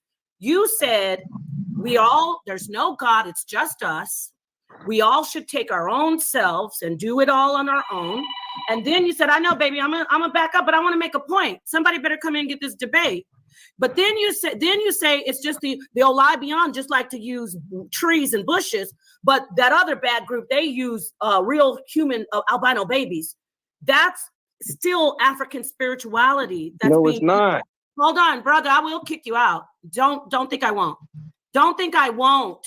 Just keep muted and then you can come in. Yes, it is because it's in Africa. They're African people who are buying these potions. It's not anybody. There's no Christians buying those potions in Africa. And when I say Africa, let me make this clear. It's the Africans who don't practice Christianity and Islam that are buying those potions. It's the Africans who say, well, I used to do Olai Beyond, but them bushes and berries ain't working. You sure this albino baby might work? I'll try it. See, that's what's really going on. Because there's customers buying these potions. There's people who are buying these potions they're not Christians. They're not Muslims. They are people who are on the fence, like G Lacan, talking about African spirituality. And then those people are doing the wrong thing. So, Saneter's calling me. I'm going to back up, but somebody needs to take this debate and do it right. Hey, can I speak real quick? No, I haven't spoken, so. Oh, I'm sorry, Brother Rex. I'm sorry for that. Sorry. All right, so let's just do this the intellectual way, right? The intellectual way is to first define what civilization is. Civilization, the word civilization, and I listened for about 15, 20 minutes and I was silent. So then I realized people here don't know what civilization is. They have their own colloquial, uneducated definition of civilization. Civilization is urbanization, social stratification, division of labor, surplus production, organized government, writing systems, and cultural development. Now, anybody who wants to take an isolated practice, right? Doing that has nothing to do with being civilized or civilization. Nothing at all. Thank you, brother. I appreciate that. Nothing at all. That's all I was Because trying to say. we Thank can you, brother. go back and to give Christianity a plus or minus or anything, and to say that is civilized. We can bring in the murder of women, during their witchcraft movements, right? Their excommunication, we can bring in the Christians that swallowed mummy dust, right, as a form of cannibalism, right? But that's still not, those are isolated, it has nothing to do with civilization. I want this platform to be a platform of scholars. Thank you, brother. Anybody using any isolated terms to make their point, to say a whole country, a whole group of people is uncivilized, right, is pushing propaganda. Now, it happens that the African was civilized based on my definition for roughly 7,000 BC, from the change of hunter-gatherers, right, until urban societies. That's what scholars do. All of this mixing in some what people think is Christianity or any other religion, right? In a later period, 1 BC, 7,000 years after, right? You can go to the Metropolitan Museum of Art. Indeed, brother. Why don't you argue with the museum where it says the African origin of civilization in the Metropolitan Museum of Art right now in New York City?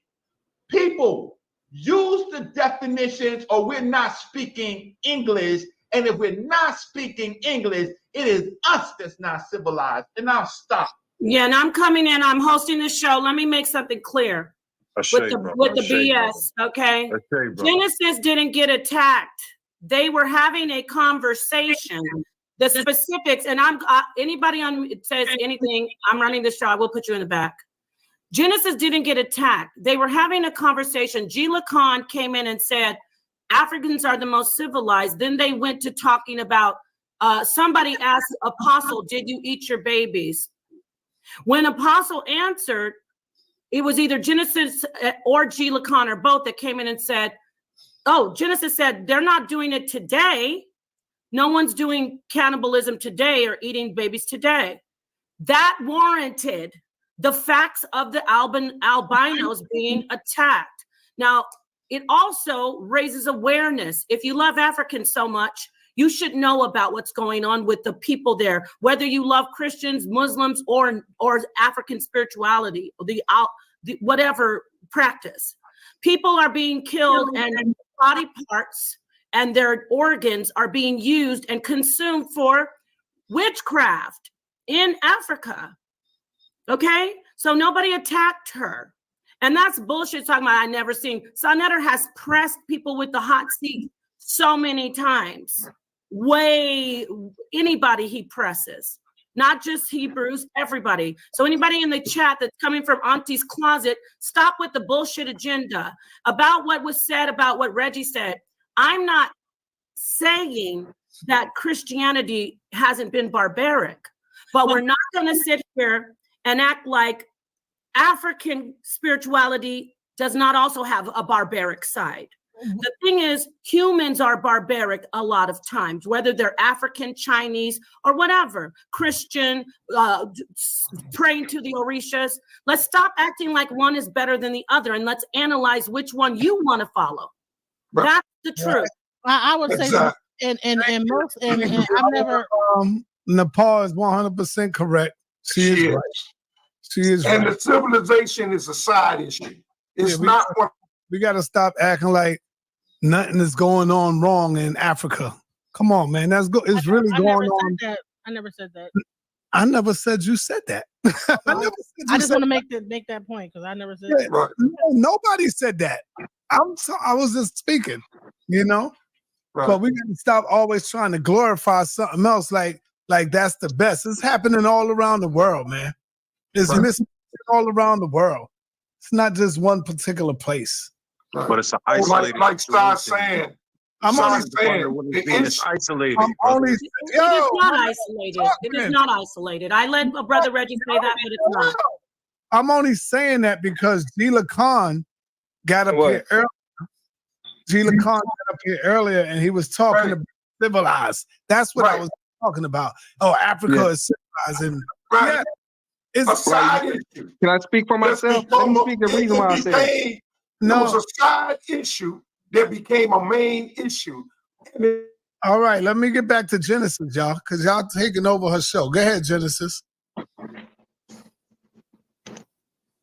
Genesis. I would say this is that I could bring up multiple things where people in Genesis, different. I want you to call people out. Call them out. This is your show. This is a call out show.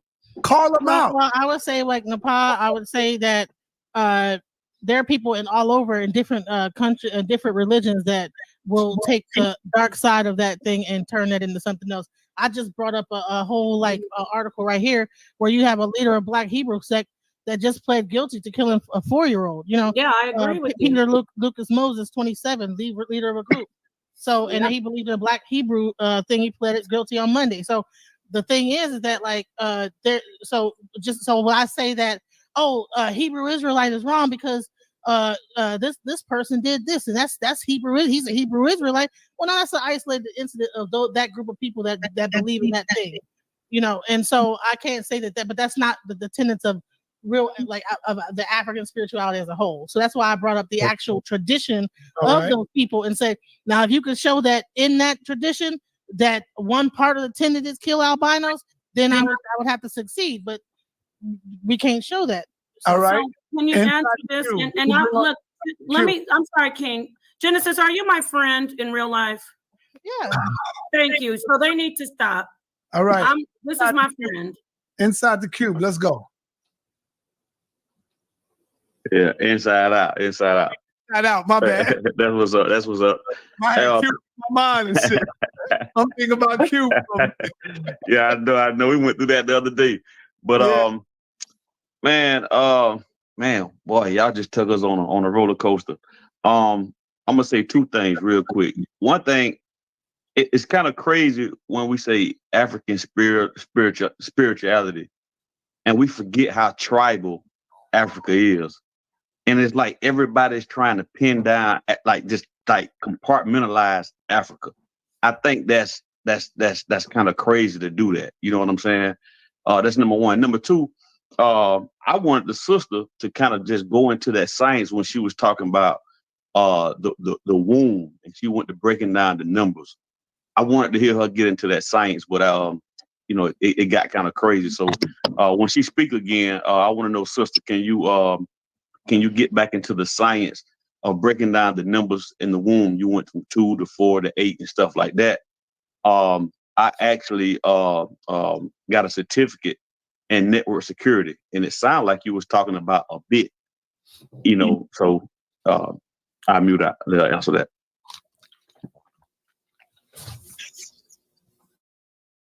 Come on, Genesis. So the Ifa Oracle, okay, the meaning of the 16 Odu Ifa is based in 16 symbolic or allegorical parables contained in the core chapters it's called a literal corpus. And so what happens is that like the Babalawo, so the Odu is actually a womb, the actual Odu. And the Odu are the story, the actual plate that you which is the womb where all like creation comes from. So they're able to basically use numbers to go into this womb and tell you what exactly is going to happen coming up next, because it is how actual like creation is created. Hold on, someone's at the door. Hold on 1 second. I'm sorry. Give me 1 second. I'm sorry. Okay, before she comes back, please everybody hit the like. Please somebody answer the call out. I was just a little heated when I was talking about the information that had nothing to do with my friend Genesis about the albinos, because y'all may be calling it an isolated incident, but it's happening in different countries in Africa. And you can go to the albino families and tell them it's an isolated incident when they're maimed with one arm or dead family members, baby's eyes gouged out. You tell them it's an isolated incident, Brother Law, and respectfully, Dr. Reggie. So hit the like, somebody take her call out. I'm just going to sit back and listen at this point. I think Saneter, you might need to take over because I got to go see Kamala's speech. I'm just kidding. I heard Kamala's having her speech. Somebody in the chat said that. Is that right? Is she doing her speech Okay, right? all right. Sorry about that. So what I was saying is that basically the way it's broken down is the way we believe is that all life comes from a spiral, which is also known as the cosmic egg. So that egg then breaks into two. All right. So you get male and feminine principle, right? And then it breaks into four, and that's where you get your coordinates, north, south, east, west, right? And then from there it breaks into 8, 16, then from 16, 256, right? Major and Odu, right? A minor Odu. And those Odu ties up into like about 6,000 stories that tie into what might be going on in your life. And it ties into body parts, like for instance, certain Odus connect to your body, like okay, your stomach, your circulatory system. The Orisha themselves are representatives of a body part. You have Ogun, who represents the circulation. You have Shango, he represents like your blood. You have Oshun, the heart. Shango is your reproductive organs. I'm sorry, my bad. Each Orisha is tied to a body part, right? So that when you are given your reading, you're not only told what's going to happen in your life or what might happen, future events, but also if you're sick in a certain area. So these priests of the religion were also the doctors. That's what they called them, witch doctors or shamans. Because before doctors exist and Western medicine exists, before they actually had doctors and ambulances and all this stuff, you would go to a priest to get diagnosed. So when they're talking about this other stuff, trying to get riches and this, that, the other, that's not a part of the African spirituality from the culture perspective. You know what I'm saying? Because the culture perspective, those priests are there to heal and to work out problems within the community. So you might be having issues with somebody else in the community. They would go to the priest to help resolve that issue. When you're talking about using someone's body part to get money and everything like that, that's outside of the actual like structure of that spirituality, which is a cultural, which these people were part of, like the king's court. You know, like you would have a king. So these cultures, they have kings, they have chiefs, and then they have the Babalao, which is actually the doctor, the healer, the this, that, the other, a member of the community that actually heals and helps people. And then you would have your other priests below that are kind of like nurses, you know, that you would go to. So this is like a societal breakdown that happened within those tribes. And it doesn't just only exist in Africa. It exists in India. It exists in the Indian Native American cultures. It exists in Aboriginal cultures. It's just that we're only talking about African spirituality because I can't really break down the other cultures and how they are broken down. But they all have similar practices. You can go to South Africa, they'll have a similar practice to Yoruba tradition, and you'll find the more that you do research, you'll find out that there's a lot of similarities in divination. They all have a divination system. They all have a way that they're able to tell what's wrong with the person. So this was a part of like society. It's not just only like I said, African spirituality is holistic in nature. It's not just you go there to find out what your fortune is, or go there to get some money. You go there because you go there, you don't know what you're gonna get told when you go to Babalao. They're gonna tell you, they can tell you could go there thinking you want one thing, and he might tell you you're about to have a heart attack next week. You know, so I like what she's saying. I like what she's saying, man, because even the ancient Egyptians did the same thing. Like to when we look at nature, the way that they paid homage to nature, the way that they told their stories, and they own, like, it seems like that goes on across the whole continent of Africa, where the people painted themselves, what some people would say self-mutilate or cut into themselves. And I would equate that to even what the Hebrews did. Even when we just look at circumcision, right? Circumcision, we all know what circumcision is. Now, if you're coming from a Hebraic way of thought, we wouldn't think nothing about that. We wouldn't think that was a bad thing, right? Because our tradition would tell us that it's not a bad thing, right? But when we see another tradition doing something totally opposite, like making carvings in their face or whatever the case may be, then we'll demonize that. That's the problem I be having. You see what I'm saying? Like, and that might be a priest that did that, or a person that's going through, like I said, a different level in the community. They do that. Like maybe there's usually probably some kind of a representation of an animal or something like that they're doing that to represent maybe a lion's stripes or a tiger stripes or a leopard or whatever, and they take on the spirit of whatever, and they do those things to mark their body to denote maybe they are higher up in society than others, and they went through this rite of passage. They're strong, they're tough, whatever, because they could go through that and make it through it and whatever. So, but when we look at it, we say, okay, but we don't have any right. What is our rite of passage in our community? What do we do when a person gets a certain age? We don't have a rite of passage.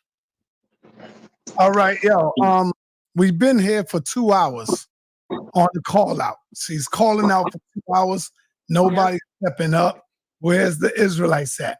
She's calling out to Abrahamic faith. Where you brothers at? Where you sisters at? I'm going back. There you go, Davion. Where's your queen at, my brother? Come on in. Let your queen come in. Let's get this thing rocking.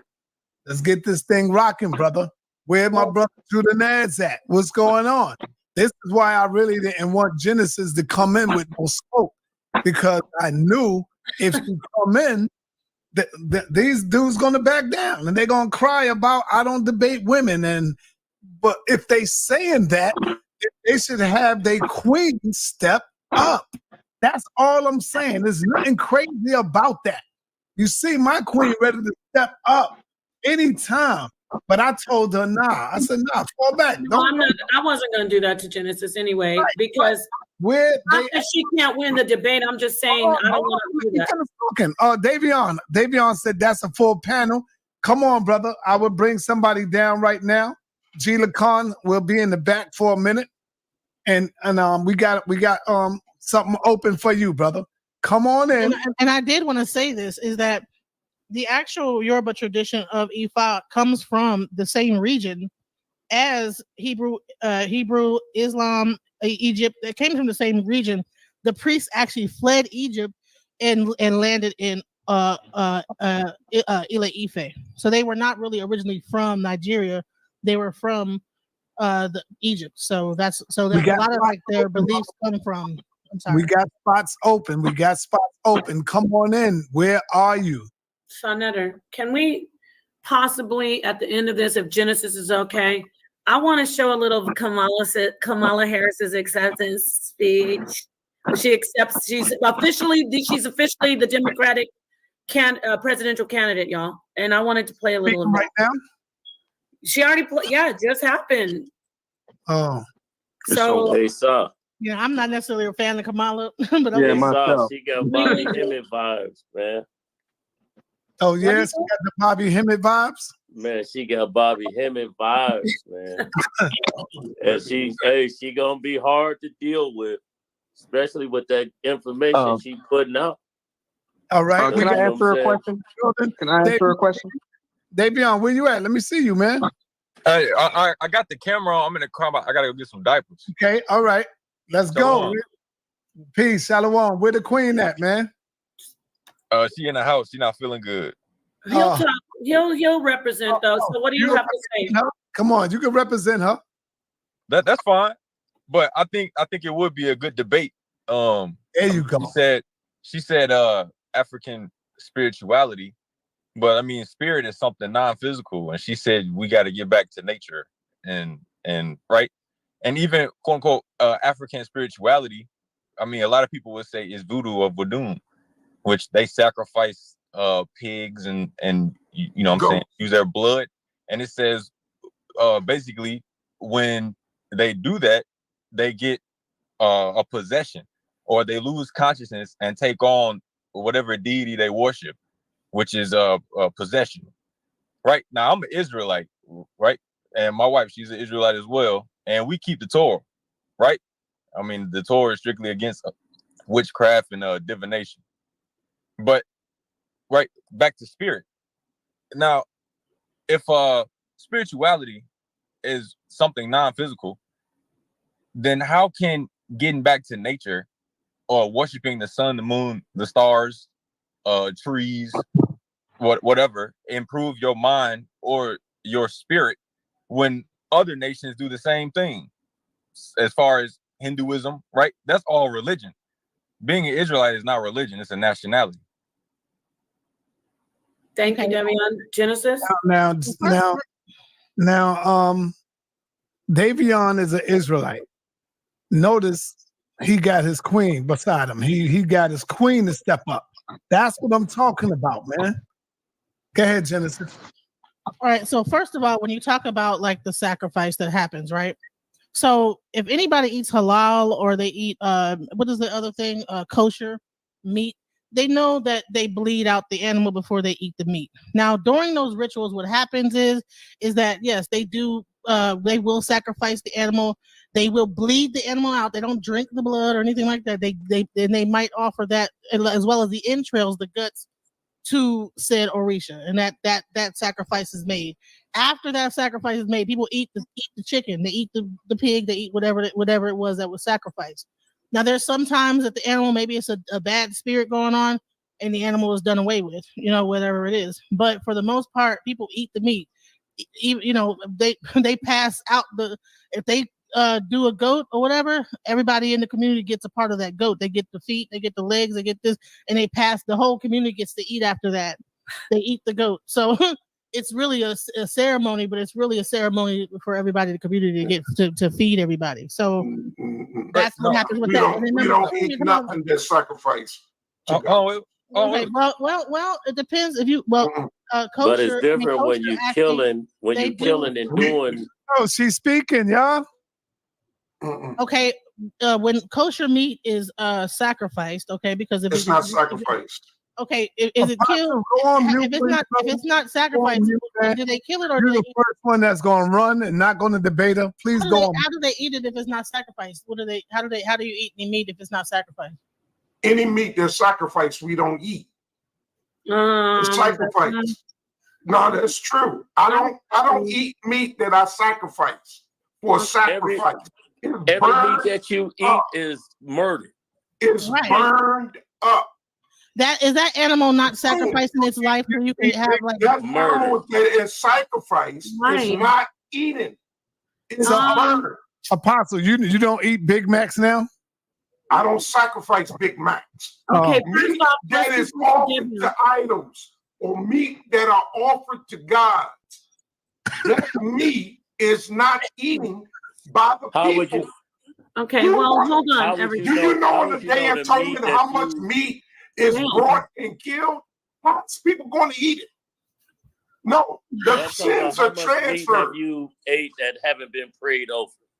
Oh my God! It has not. I pray over everything I eat. Well, if the it's not lives, sacrifice. If you go to McDonald's, Saneter. It's not sacrifice. I'm sorry.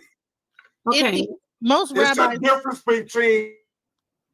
All right. Listen, rabbis have a ceremony before. That's why they call it kosher, because there's a ceremony done before they kill it, and they kill it in a certain way to where it's not doesn't make the what was it? It's not like it's a kosher killing. They do it a certain way, and that is a sacrifice. I'm sorry. No, hold on. I was going to help you out there. You were right with your first stance. Stand strong, Genesis.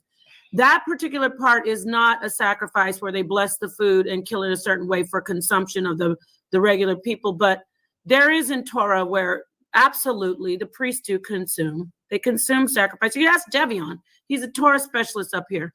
But that's not the point that he was making. I think if we get back to what the sister said yesterday, you were talking about how the spirits, you were like in the ritual, and I want you to talk on this channel if people didn't hear it, how you said the spirits, you allow the spirits to get on you. I forgot what that term is called. And I want Devion to. He said that you drink the blood and then you start to get into possession and all of the. No, what happens is the music. He didn't say drink the blood though.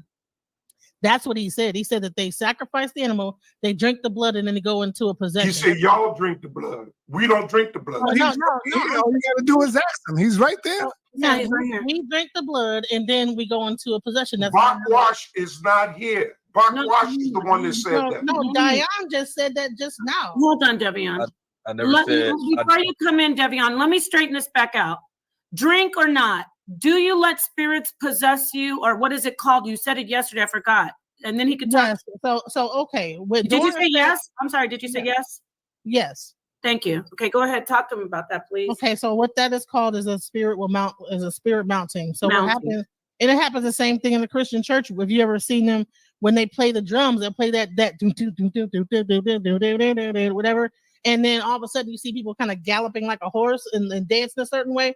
That is because the spirit has mounted them, and they call it the Holy Spirit. Yeah. But nobody has eaten any meat. No, but that's not because they actually ate the meat or whatever. First of all, what happens is that the drums and the music causes the possession. The music itself, and if you actually like go to a club and you hear them play certain music, what happens? If you hear them walk around the club, everybody certain drums, what are people doing? They start the spirit jump into them. They get to fight and everything like that. So the music itself is what causes the spirit to jump down into people. So they just know how to use certain cadences and drums to allow the spirit to come down, the same way they do it in a Baptist church or a Pentecostal church. But it's not because they drank some blood of some animal and all of a sudden that's what happened. All right, hold up. Here go my boy Wesley Carey. What up, Wesley? Where you been, man? Well, I'm sort of retired from my John Baptist routine, and there you go. Come on and set this record straight. They talking about demons. They talking about African spirituality. Let them know something. But Devion did want to answer her, but peace to you, Wesley. I'll tell you something that happened inside your head. Uh-oh. You heard a voice that you believe is God. And the voice told you on October 10, 2005, it told you, I will turn and toss you violently like a ball. And as it spoke, you could not move. And you believe it was God. And that same voice on March 31st, 2020 told you, don't tell the vision. And as it said, don't tell the vision, you could not move. Here's why you could not move. Jesus, who you deny is God, removed his forgiveness from you. He quit holding you up. And he allowed your God, Satan, to speak inside your head those perverted blasphemy words. That's what happened in your head. And right now, you are speaking for that Satan. Thank you. Who's back on track, David? Get that Edomite off. I don't know who's like I was talking about. But anyways, I never said you drink the blood. Right? I never said Thank you. I didn't hear him say you drink the blood either. Go ahead. Y'all let him finish. I never said y'all drink the blood, but I said once you do the sacrifice, right, a possession takes place to where you lose consciousness, right, and you take on the possession of whatever deity you worship. Now you tried to equate Incorrect. Let's let him go, sis, and then you can come in afterward. This is your debate coming up. Go ahead, Devion. Right. So you tried to equate it to the Torah, saying that we, offer sacrifices as well, right? Or you tried to equate it to Judaism, which I don't practice Judaism. I'm an Israelite, Torah, right? So there were animal sacrifices. Now you said you said the partakers in voodoo or whatever, or the sacrifices, they just eat it. But is there anything else that's stimulating the mind? According to the practice, or was you just sacrificing animals and just getting possessed by demons? No, we don't get possessed by demons. We get possessed by other Orisha. But another thing is that the possession does not happen because you ate the animal. The possession happens because the music that is being played and the songs that are being sung to bring down the Orisha, same way they do in church. Well, I don't go to church. So if you did, you would see that the choir get everybody revved up. They get everybody crying. They know how to play certain chords to make you cry. They say everybody cry on the black happy on the white strings, on the white keys, and they get up and dance on the black keys. And then if you play the right chord, they'll start crying. And then if you play the other one, they'll start dancing and all type of stuff. So bottom line is that all that stuff is it's really scientific, really, if you think about it. It's vibration. There's a certain vibration given out But, that's but causing that. hold on, wait, right? It's right. So it affects the mind, which they say they catch something called the Holy Ghost, which the Holy Ghost is not in the Torah anywhere. It's in the New Testament. Now, again, you try to equate it to the Israelites sacrificing animals, but there was meaning behind the sacrifices as far as the blood, which I'm not expecting you to know any Yahweh or the quote unquote Hebrew language, but you know there was reasoning behind it, which represented your mind or your spirit, right, or your elevation. Not just right. So when you give that blood to that Orisha, like I said, the Orishas represent different parts of the body, right? So when they give that sacrifice to the Orisha, whether it be blood or the entrails or whatever, it's because they are giving that to the Orisha to maybe fix a problem within that person. It's not to just for any just weird reason. That person is going through something, then that animal is sacrificed, then that animal, then after that the community feast on the animal. Go ahead. Right, but what I'm saying, so it's nothing to stimulate the mind or the refinement of man, because I heard you say you tried to equate the Torah with Kabbalah as well. Kabbalah is nowhere in the Torah. Yeah, we don't believe in Kabbalah. The way that voice told you, I will turn and toss you violently like a ball, is how the Kabbalah was written, is how the New King James was written, is how the Book of Mormon was written, is how porn was written. So why you playing with us, man? He actually is cooking, though. I ain't gonna lie. He got a little bit of fire going in. I'm a little book in Revelation. Hold on, Wesley. Let me say this to you real quick. You might want the debate, Saneter. Hold on, baby. I need every one of you personally. Sent by hold on, Wesley. I need you to go in, Wesley, and hurry up, because a lot of my people are scared of you. You know, they scared of white people. So I want you to go in, because you hear the people in the back, oh, son, why are you doing this? And then you see the comment up there where they like, yo, please stop letting Europeans in. They're afraid of you, Wesley. So please go ahead. But real quick before he does, all people are welcome. This is Saneter's platform. Welcome, Wesley. It doesn't matter what your race is. Come in here and get the smoke. We're not scared of you, Wesley, but they scared. So I'm trying to get them to look the white man in his face, in his eyes, and have a build with him. Stop being afraid. Genesis isn't scared. We know what your history have done. We know the history. We know the history, Wesley. So just go in, Wesley, and try not to scare our people. They're a little scared. Go ahead, bro. Go ahead. Keep poking the bedside. Jesus, I like that I get on my knees and bow and pray to is the black man that appeared to you 7 times. His skin is olive. It's olive. He's not Caucasian. He's never been Caucasian. Adam and Eve were black. Michael, Gabriel, the archangels are black. They are now. That color. Black is not the description Jesus desires for me in his heart to use. The skin color he prefers we use is called olive, like the black olive on a pizza. That is the color of God's skin. It is no other color. That is who I pray to and who I have always prayed to, and the only man I pray to. And he was a man in the flesh on the earth. And he bring it out. Tell the vision. He is whom I pray to. He is whom created the heavens and the earth in 6 days and rested on the 7th. All right, so hold on, Wesley. Are you telling me I thought it was more than one person that did that. A black man created the heavens and the earth, Wesley? We'll say black.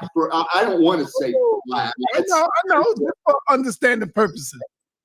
Sure. That's who I pray to, and I shall always pray to him, for he is God, and there is no other God beside him. Wesley, what's wrong with saying black? Is black a bad word?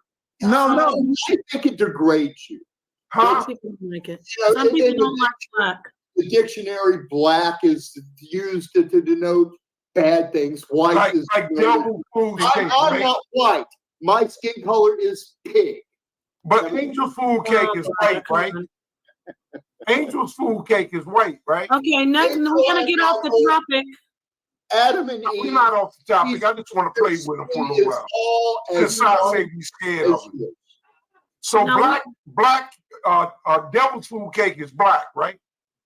I'm not going to get into the. He's not. yeah, let's not. I don't want to get into yeah.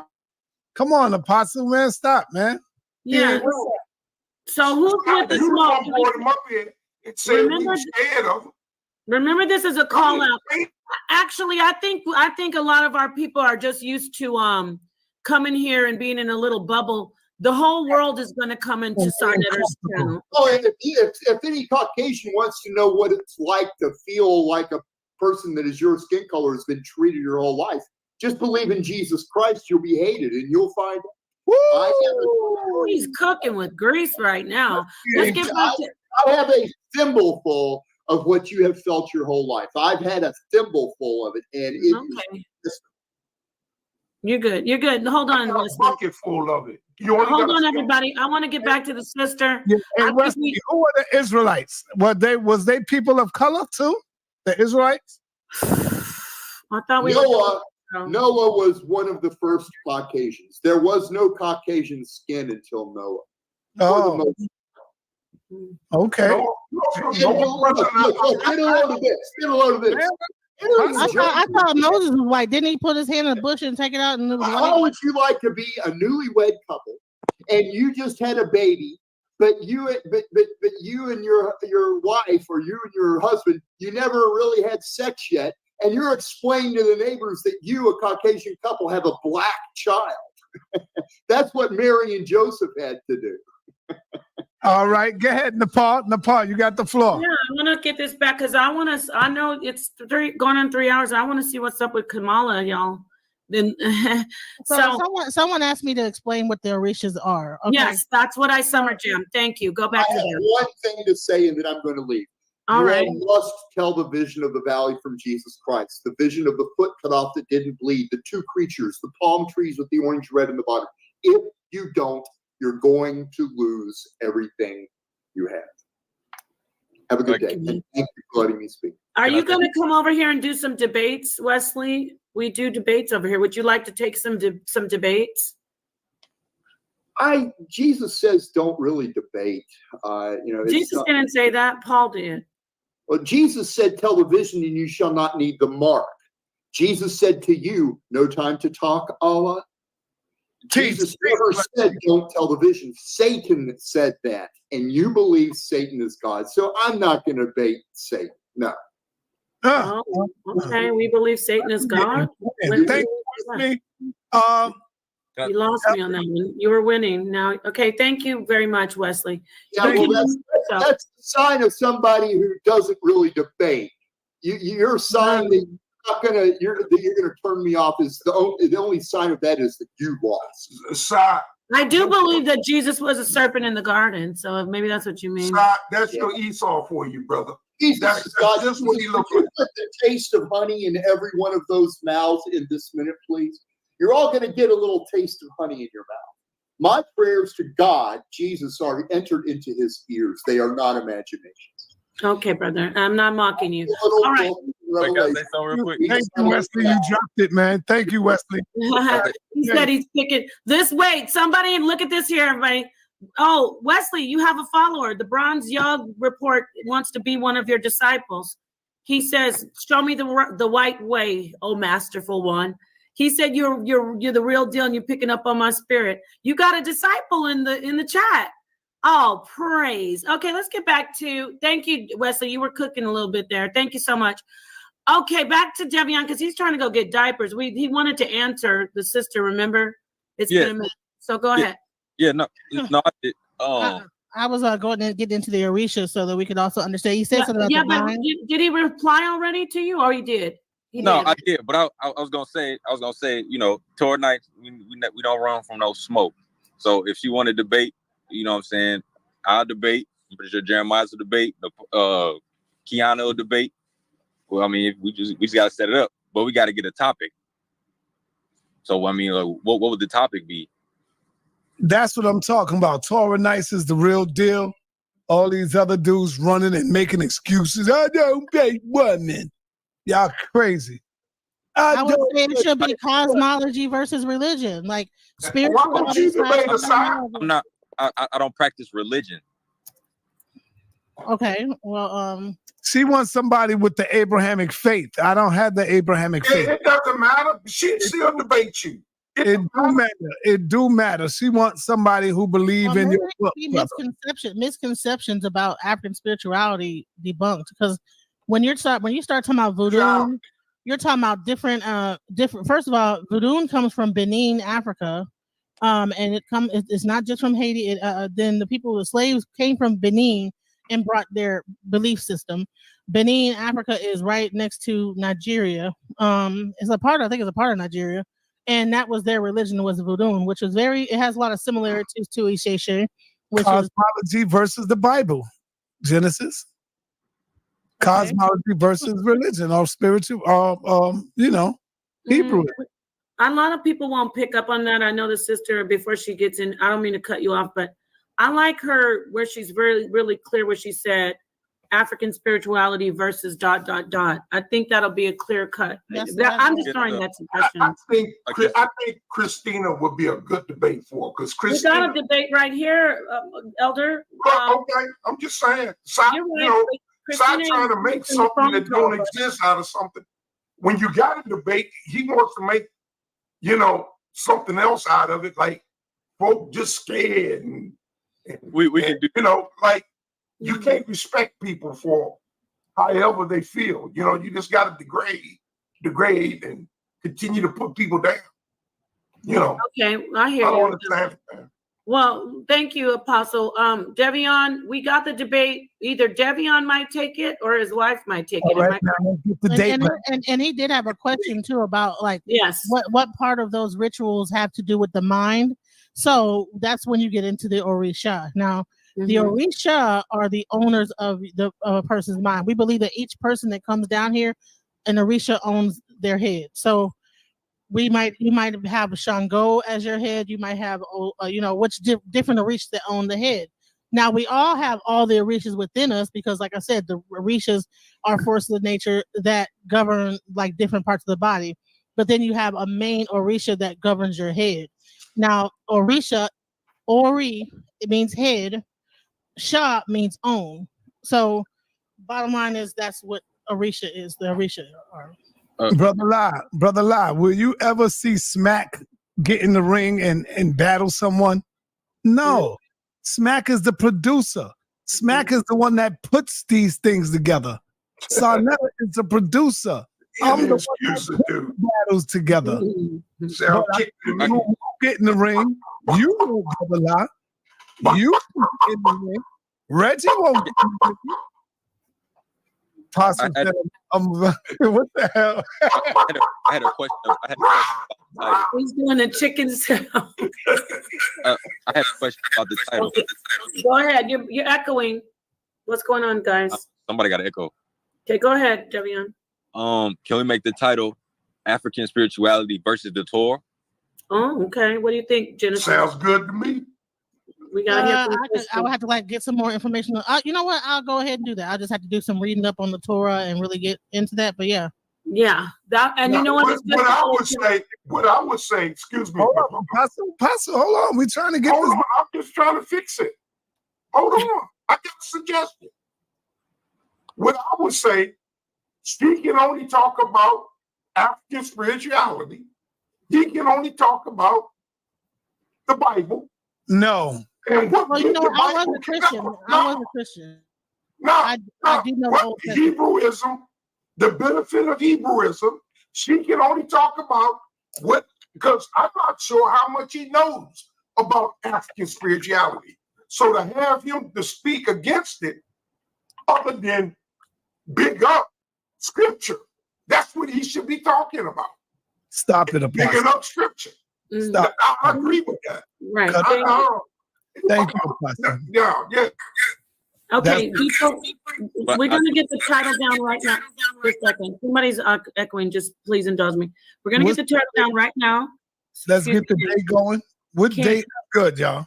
Before we get the baby, please let me just get the title and the date together. And I want to say this, Genesis and Devion, don't forget to put your links in the chat because Genesis wanted me to remind her of that so they could go to her channel. Okay, go ahead. Sorry. Okay. Somebody's saying that's only right, sir. No, he's not right because he's trying to stop and limit someone from going in on the Torah. So I'm right. But yo, my man, I don't like when you keep cutting me off.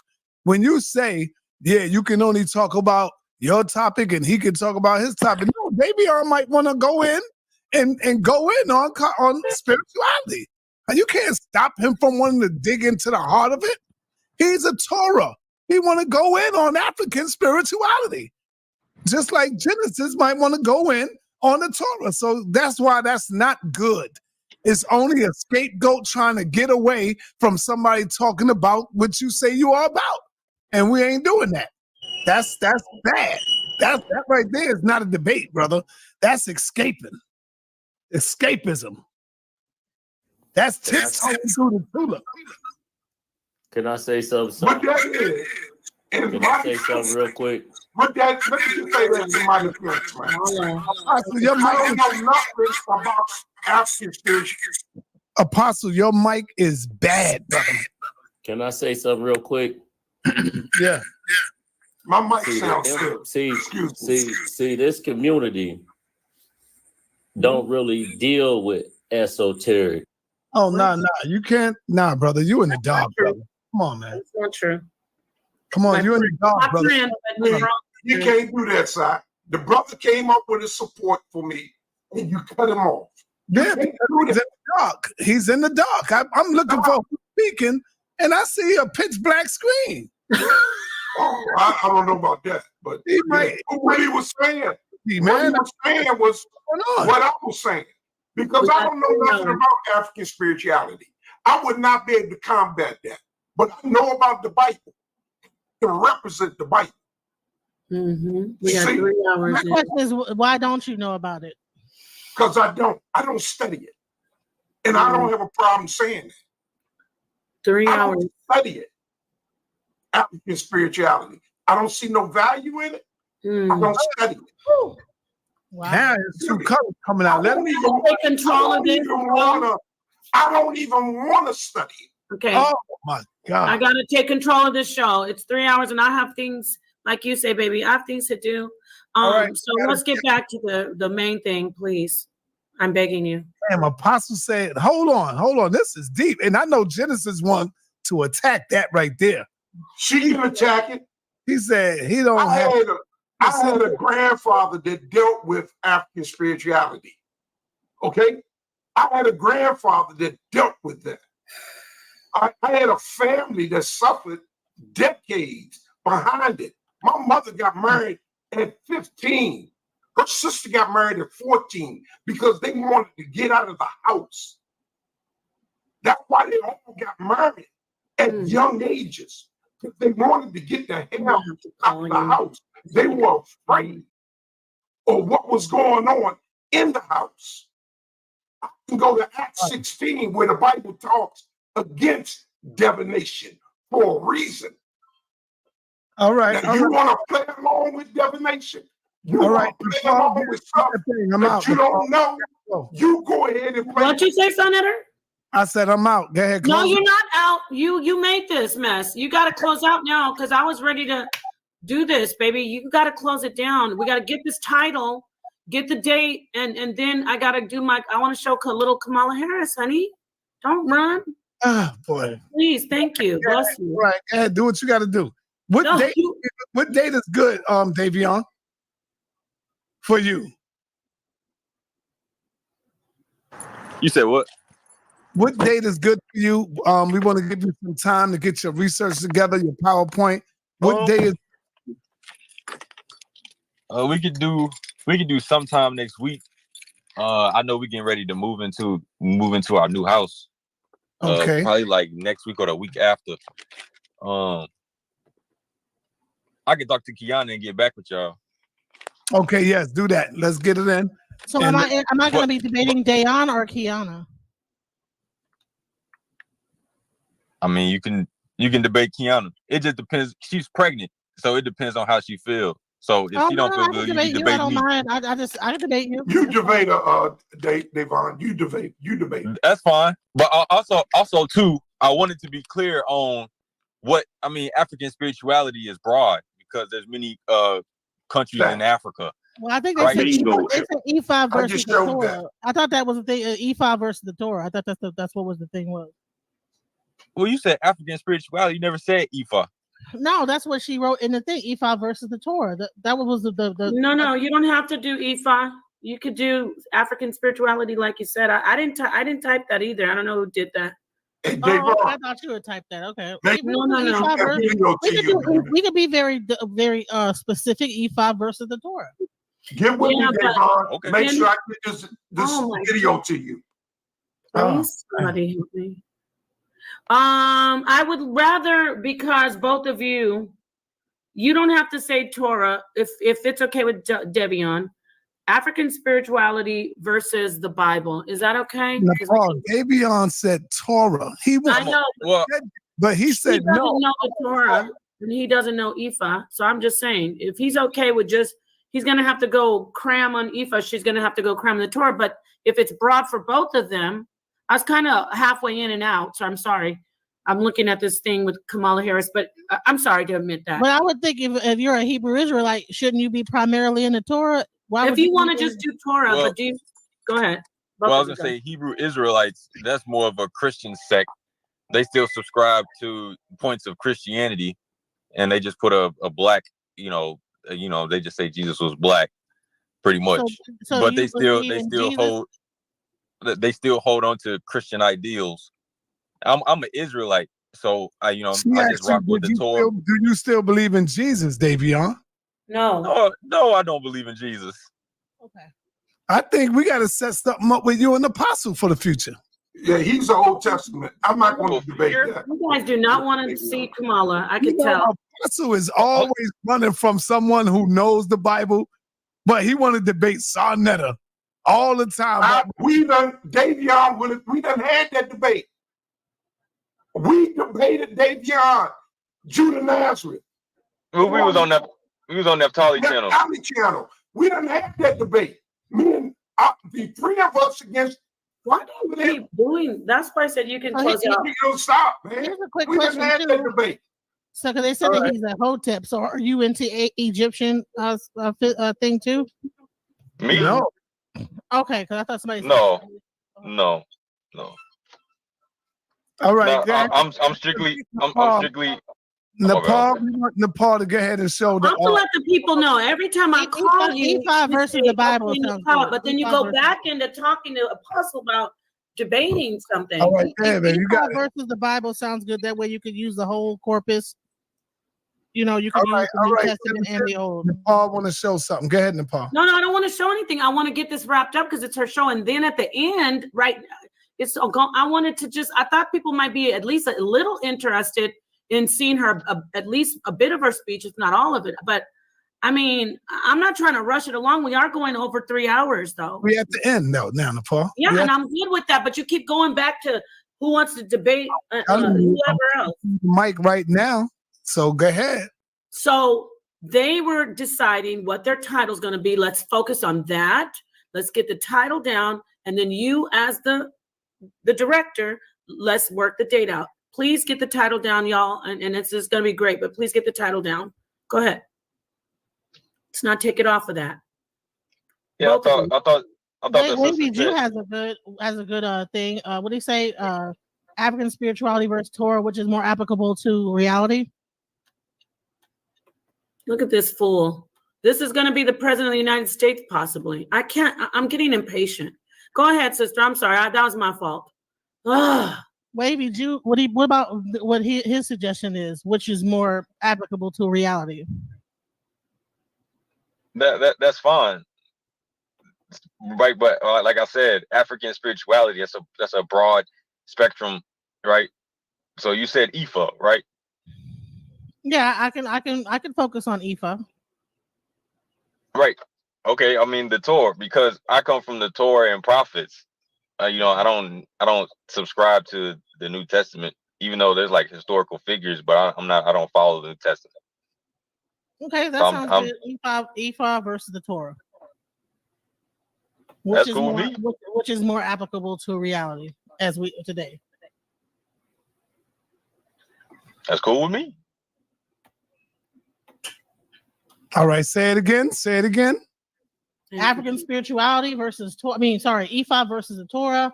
Which is more applicable to reality? You heard that, Nepal? Yes, sir. Thank you. We got that, family. Now the date outcome. He's gonna call us later, probably tomorrow, and let us know the date for that debate. Beautiful. All right, Nepal, go ahead. I pass you the mic. Thank you. I love you. You're so gracious. Go ahead, Devian. I heard you trying to say something. What were you gonna say? No, I just said con. You know Okay. what I'm saying? I'm looking forward to setting that up. Yes, and my sister Genesis is going to close out her. This is her presentation. Genesis, congratulations! You got a heavy hitter, and you did a great job. I challenged you. See, y'all don't know why I challenged her though. See, I'm Mickey. This is my Rocky right here. I had to give her some hard punches. Let her see what's going to come. See, I'm training her. Y'all talking about I'm beating her up? No, this is my sister. I'm getting her ready for what's coming because this is the Coliseum, and I'm being serious. This is where all the heavy hitters come, and she is ready. And if she's not, if she's a little rusty on some spots or maybe not ready, I'm gonna help her as far as the skill. But you got this, Genesis. You're gonna go up against one of the best. Devion is not. He's nice. Go ahead and do your closeout, and then we're gonna look at a little bit, if you don't mind, Genesis, of Kamala Harris's acceptance speech. She will be the Democratic candidate for the President of the United States. All right, sis, go ahead. It's all you. Oh, yeah, I'm sorry. And get your tickets. Oh, I almost forgot. Thank you, Saneter. Judge Joe Brown versus Jabari Osaze, excuse me. Who is Kamala Harris really? And should we vote for her? This is going to be September 1st. Get your tickets. Do not miss this. Every time people miss a debate, they asking, where can I see it? Where can I see it? Get your tickets. All right. Thank you, King. Genesis, go ahead. It's on you. Do your closeout. I just would like to thank everybody who came up. There were some misconceptions. I hope that I help people to even spark their minds to just do some research. I get it that some people are stuck with their one idolatry or their one doctrine, but one thing in Ifa is we learn is that everything is we look at the all. We don't just only think that we don't just only focus on just our religion and keep a tunnel vision. We understand the whole, and we're encouraged to know and to learn about all cultures, all religions, all those things, because we feel like they're all really Ifa to begin with. So because we believe that everything really comes from our religion, our spirituality, and that we're the root of it. So we don't really discriminate against other religions. We believe that we should study and understand it all. And I think that people need to have more take the time out to learn about other spiritualities so that you become a very well-rounded person. It's not just about only having tunnel vision and only seeing one way. We're encouraged to understand the whole, and that's the difference between when you go into spirituality versus religion. So that's what I would say. Thank you guys for your time. Thank you, Genesis. And like I said, drop your link, or if any of the mods could go, tell the name of your channel so our mods can grab your link and share it. I put it in the private chat, so when you paste it, it'll still link. If I put it in there, it'll just be say the name of it too, please. So it's Alchemizing Energy. I'll paste it down there. Okay, got it. It's in there. All right, Genesis. Since I'm gonna segue into some Kamala Harris. You said you're not fond of her, so will you not be voting for her this go round, or do you need to just? I personally don't really believe in either one of them. I think that they're both. I don't know. You know what I'm saying? So I really don't get into politics like that. So okay. With Alchemize your energy. Darling, let your spirit be free. Don't give up. keep on pushing through.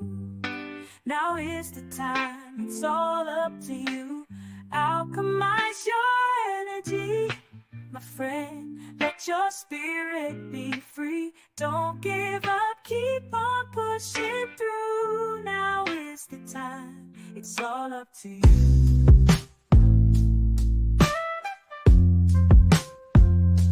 No matter the storm, but over tragedy. No matter the storm, but over tragedy. No matter the storm, we will always take flight. Keep on pushing through the darkness of night. There's no limit, let's reach for the sky. Shine so bright, from darkness to light.